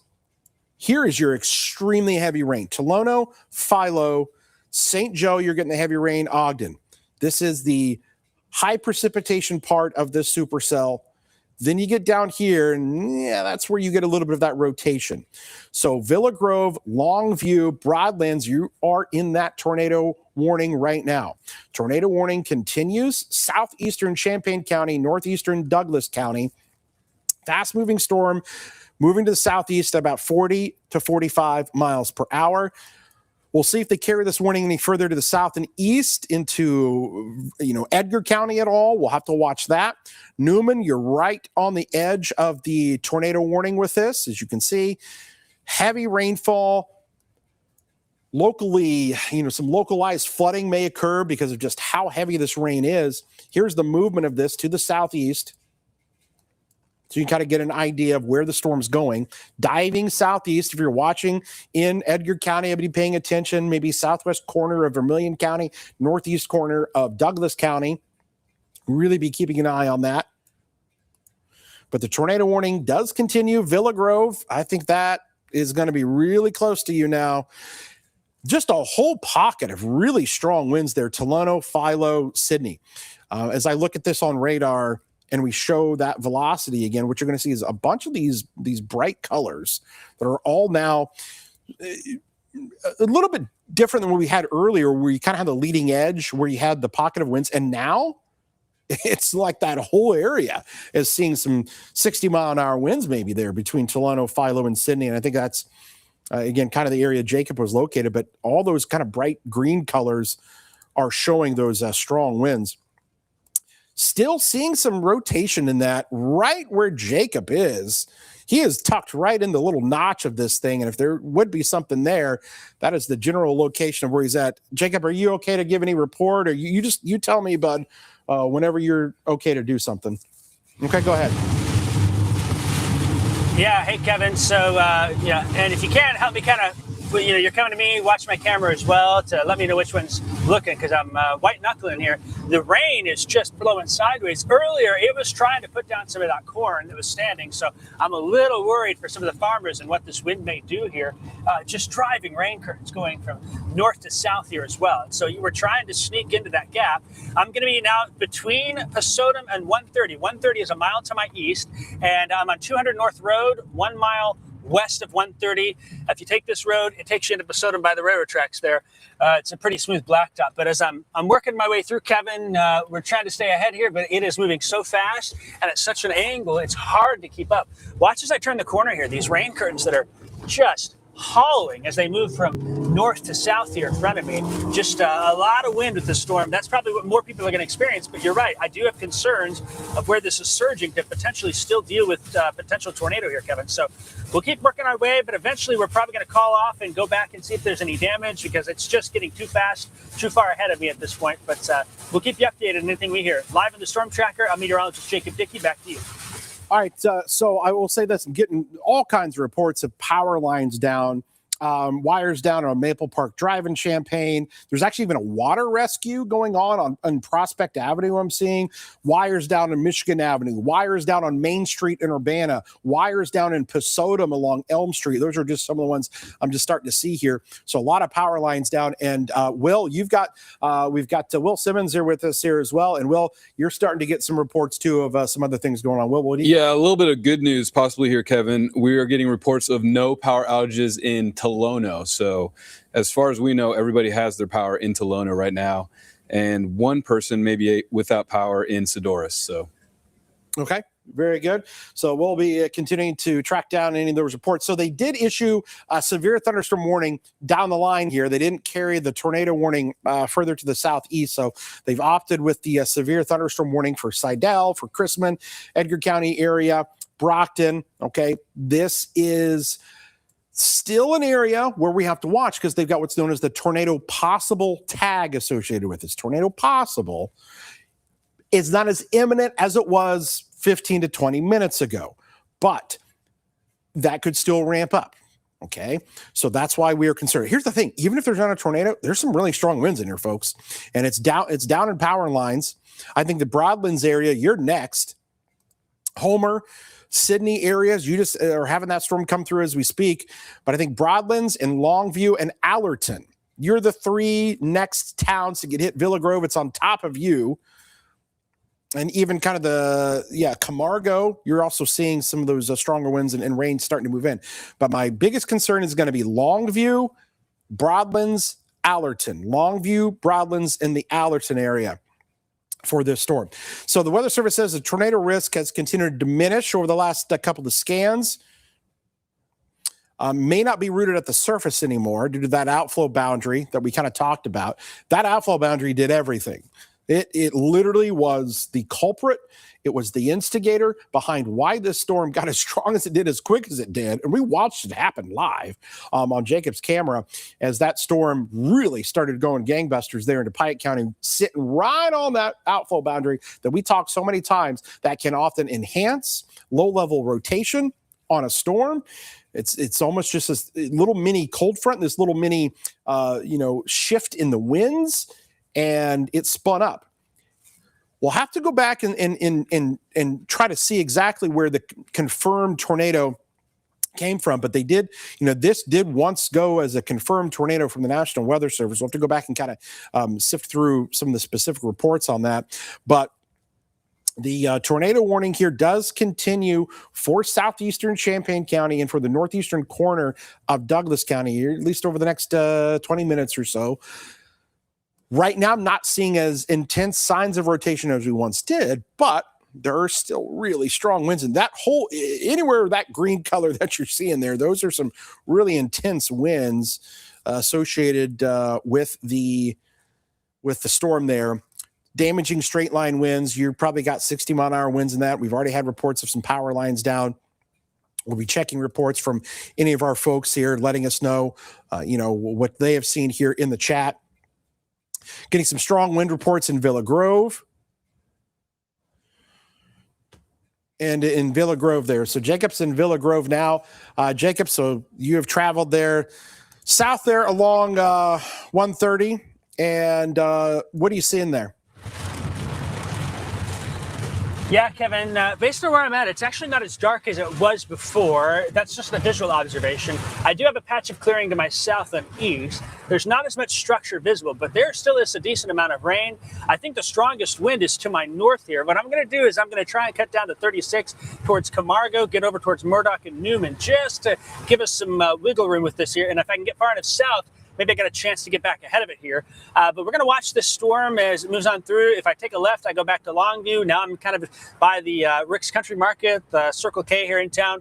Rain coming down. The wind was more impressive to me north of town. The lights are still on here, but boy, this storm is going to be causing some issues still as it continues to move to the east. It is an impressive storm, Kevin. I've been really impressed by what the storm has been doing. Putting a few limbs down and some small pockets of flooding in the streets here because it's torrential rain. But right now, Villa Grove, I think the worst of the wind is now north of you. I think it's going towards Longview and knocking on the door of Broadlands. And even though, Kevin, it's a severe thunderstorm warning, I think Edgar and southern Vermilion County can still get some pretty intense wind damage out of this based on what I experienced earlier. So we could see some trees and power lines reports heading towards Seidel, Chrisman, Georgetown, Ridge Farm, places like that. I'll get south here to 36 and get moving east, Kevin. And that'll be my plan for now, unless you guys divert me somewhere else if we hear of any more substantial damage. Live in the Storm Tracker in Villa Grove, I'm meteorologist Jacob Dickey. Back to you. Okay, sounds good. I will say that we are starting to get in more kind of power outage reports. And right near Whiteheath, it looks like and this completely makes sense. When the storm came through earlier, the Whiteheath and Lodge area looks like there's might be 1,000 customers without power over there, according to Ameren, when this storm came through a little bit earlier. So Whiteheath and Lodge, right when we were talking about that storm really ramping up, that's where we have power outages. So that might have been where we could have had a tornado, or if nothing else, some really strong winds. But it does look like significant power outages over in Piatt County right now. Just kind of looking at the Ameren map there. Sporadic power outages showing up also in Sedoris right now. Sedoris power outages. Looks like a few, also maybe just a handful in Pasodum, not as many, but definitely the most that we are seeing right now is in the Whiteheath, Lodge areas of Piatt County, basically just northeast of Monticello. D-Lane area has a handful, but I really think the Lodge and Whiteheath area got hit the hardest when it comes to either a potential tornado or those really strong damaging winds that came through. But this storm now still taking on a little bit of an orientation that has us concerned a little bit into northeastern Douglas County, northeast of Camargo. There's Murdoch, there's Newman, the Broadlands area. You guys are just getting hammered right now with probably that heavy rainfall. Homer over to Philo, seeing those really strong winds. Getting more reports of wires down in Sedoris, wires down on Fairlawn Drive in Urbana. No surprise with the kind of winds that we were seeing within the storm. This is just a classic, very large, high precipitation, just monstrous supercell storm that on the south side has got that little hook. Okay, you've got this little area where you might have some of the rotation on it. All right, folks, let's do a little bit of a recap here. Top of the hour. We are 4 p.m. We are live, bringing you severe weather coverage here in WCIA. I'm Chief Meteorologist Kevin Leidy. On the bottom of your screen there, just below me, is meteorologist Jacob Dickey, as always, in the storm tracker, giving you the live views of the storm to let you know what's going on. We track this thing basically from its start, the evolution of it there southeast of Hayworth, as it ramped up, as it moved into DeWitt County, and eventually into Piatt County.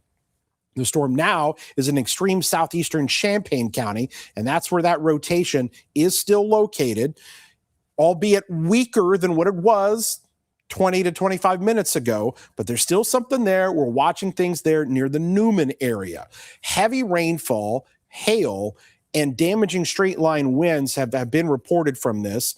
That storm also now starting to come into the Danville area. Oakwood, you're seeing kind of the strong winds there too, but not as much of a concern for tornadoes there in Vermilion County as we are with this kind of southern edge. You can kind of see that classic hook that we often get right down there, almost kind of where Jacob is. He's going to try to get ahead of it. I'm going to guess he's going to get on 36 there, try to scoot ahead of it. Maybe he gets towards the Newman area and then maybe just barely gets ahead of it. So he's in Camargo right now. So he's going to get on 36 there and he's going to shoot east.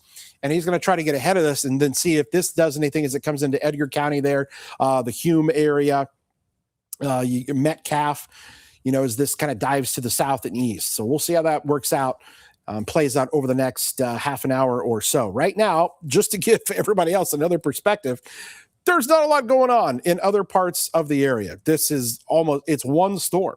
But this storm is huge in terms of its size. So you don't have anything to worry about if you're in Effingham or Charleston or Shelbyville or Pana or Taylorville or Decatur or Clinton. You're done now.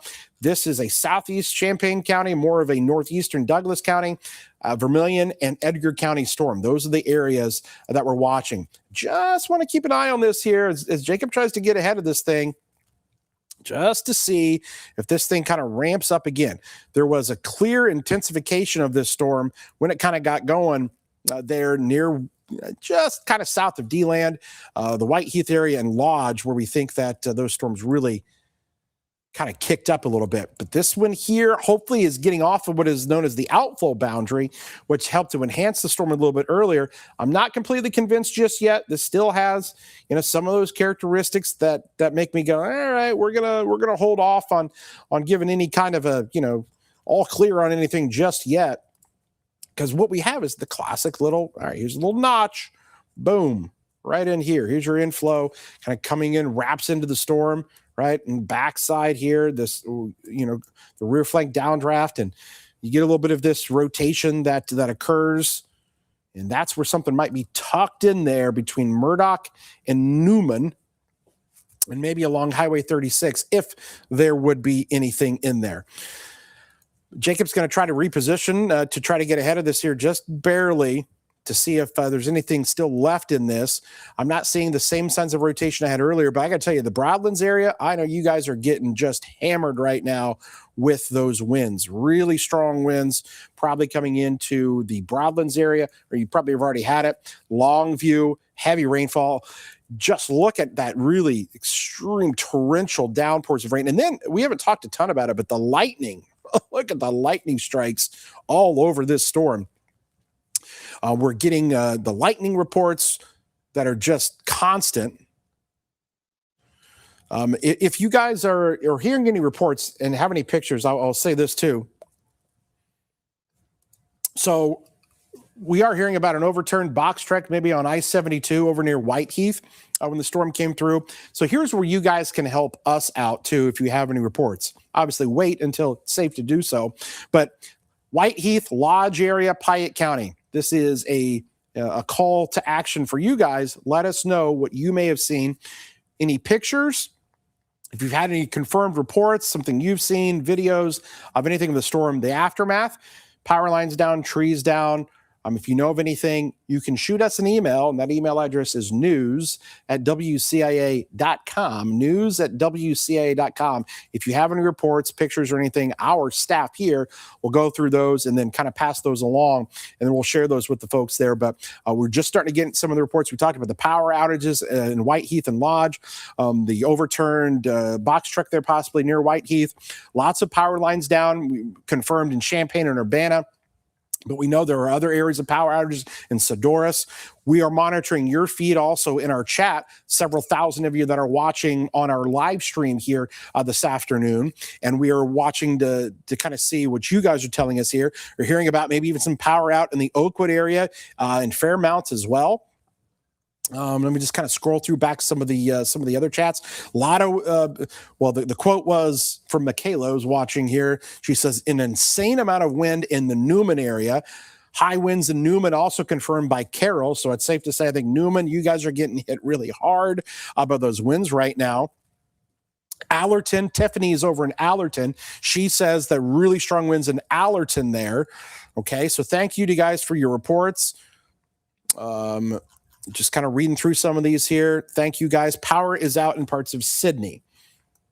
So here we go. Here is the storm. Jacob is in the Murdoch area. He's almost out. He's still in that heavy rain pocket. He's trying to get ahead of it there on 36 there near Newman, west of Newman, where that rain kind of lets up a little bit. But that it may pick back up when that northern surge tries to come in. But we'll see if he can get kind of get ahead of it or not. But boy, I got to tell you, this thing is an impressive looking cell. I mean, it's huge. I mean, it stretches from Danville and then it kind of wraps its way back through Fairmount and then kind of cuts down into southeastern portions of Champaign County, Broadlands, Homer area, Jamaica, Sidell. You guys are just getting hammered right now. And now into Newman and Camargo. You get a report of some tree limbs down. Large tree snapped in Camargo, too. That happened just in the last few minutes. So a large tree down in Camargo. But just how large that whole system is. So you've got essentially on the kind of northern side of this is a lot of heavy rainfall. This is, some hail. That is what all of that is right there. Then we look down here. And this is where we've had some of that rotation, and we're just kind of keeping an eye on. The good news is the Weather Service has not carried this further as far as a tornado warning goes into Edgar County, just severe thunderstorm warning. But I still think there are some really strong winds there in Newman.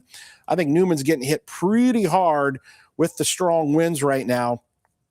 I would not be surprised if we start hearing about power outages there, maybe in the Newman area as that storm begins to move in. And we're getting some of those reports from our folks there. So again, it's 4:07 p.m. We're tracking severe weather. Those that are watching in other parts of our viewing area, all is calm. Champaign, you are in the clear. Urbana, you are in the clear. St. Joe, you are in the clear.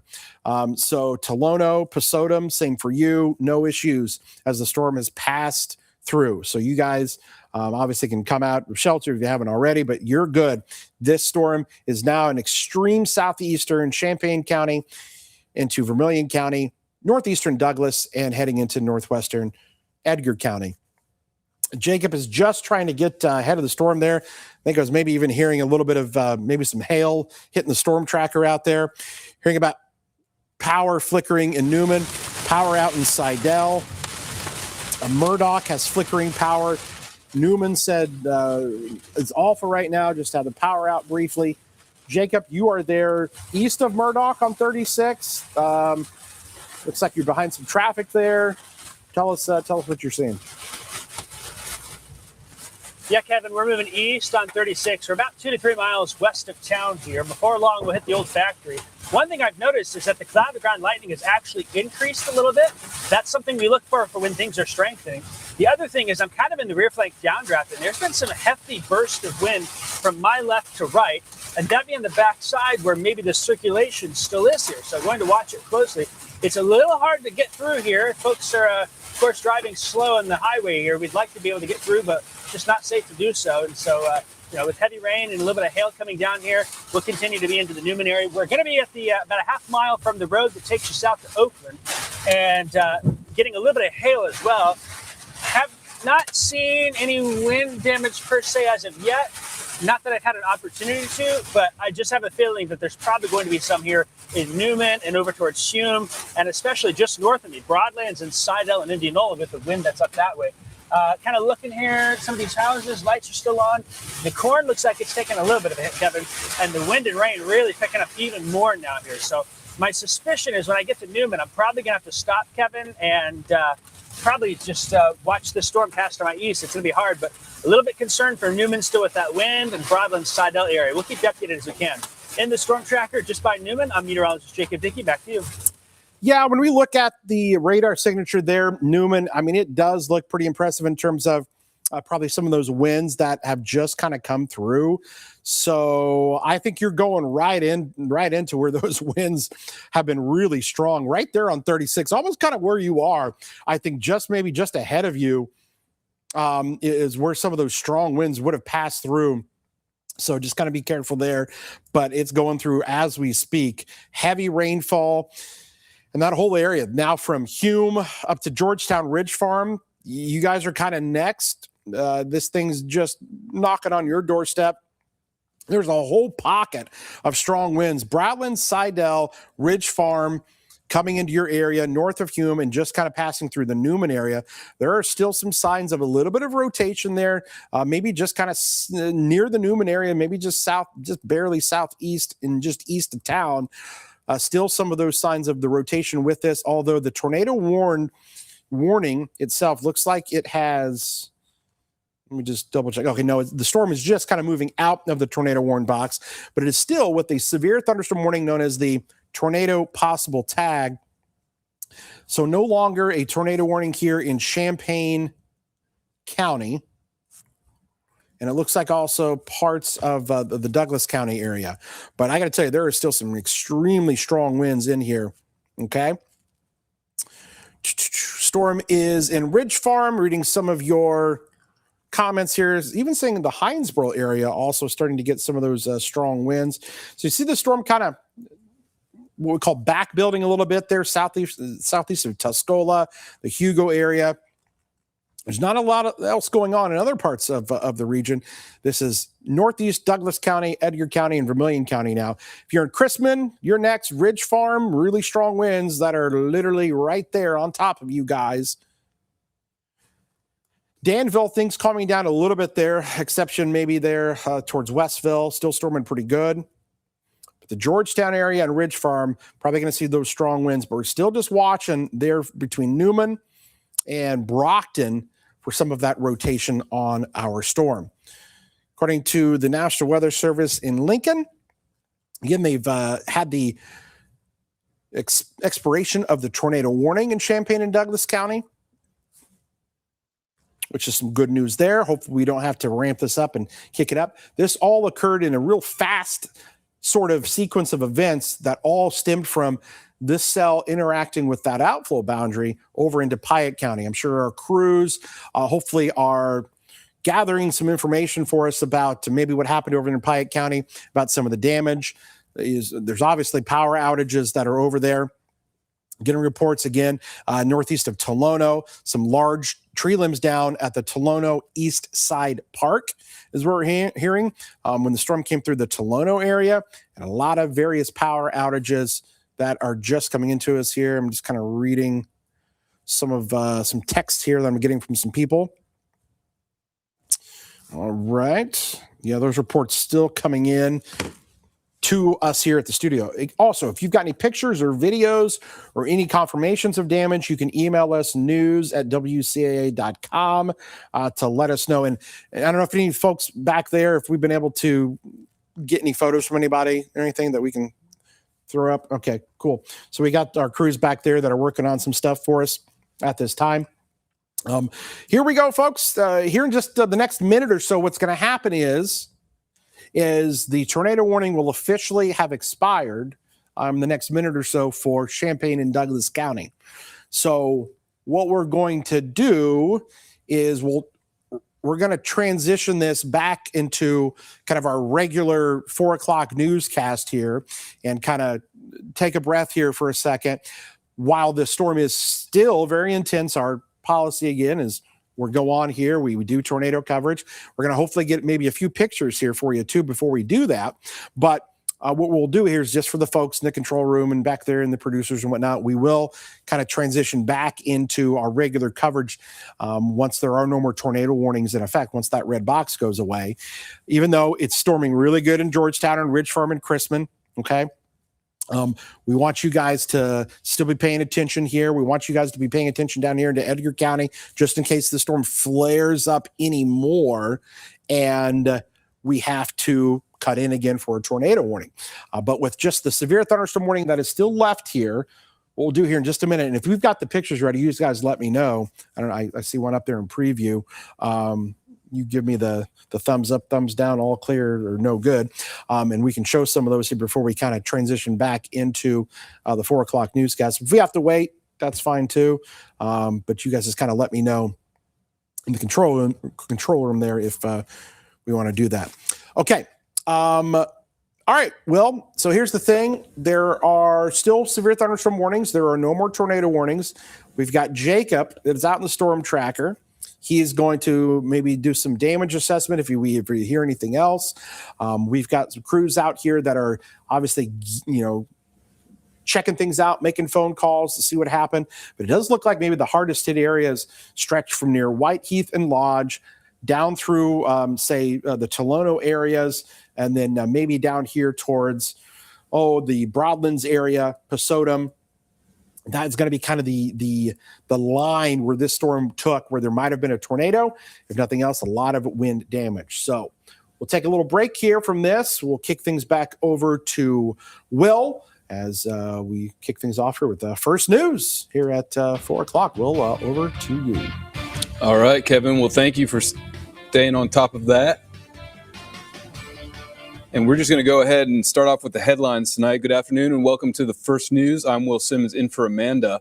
All the children at the Why Not Outdoors building in Chatham are okay. This is after a car crashed into the building this morning. Why Not says a couple lost control of their car and hit the building. The fire department says the car was overturned when they got to the scene. They say the couple were extricated and refused medical attention. There's no structural damage to the building, only an awning support column needs to be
Okay, folks, here on the live stream, we are back with you here. We're getting ready to go into our main weather segment.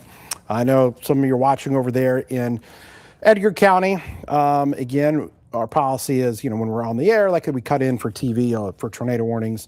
Usually do our streaming here for the severe thunderstorm warnings. So we are back with you here, and I'm getting ready to go into my kind of main weather segment. And so we'll talk a little bit more about what is going on with all of this.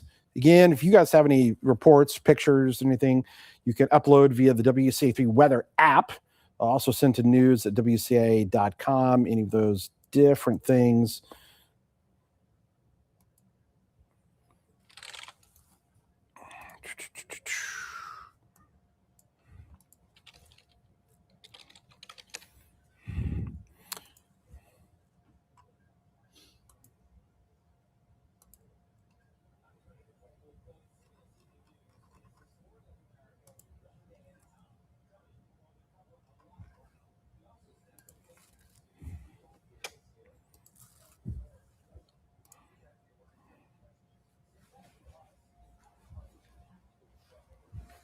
All right, folks, we're back with you in just a second.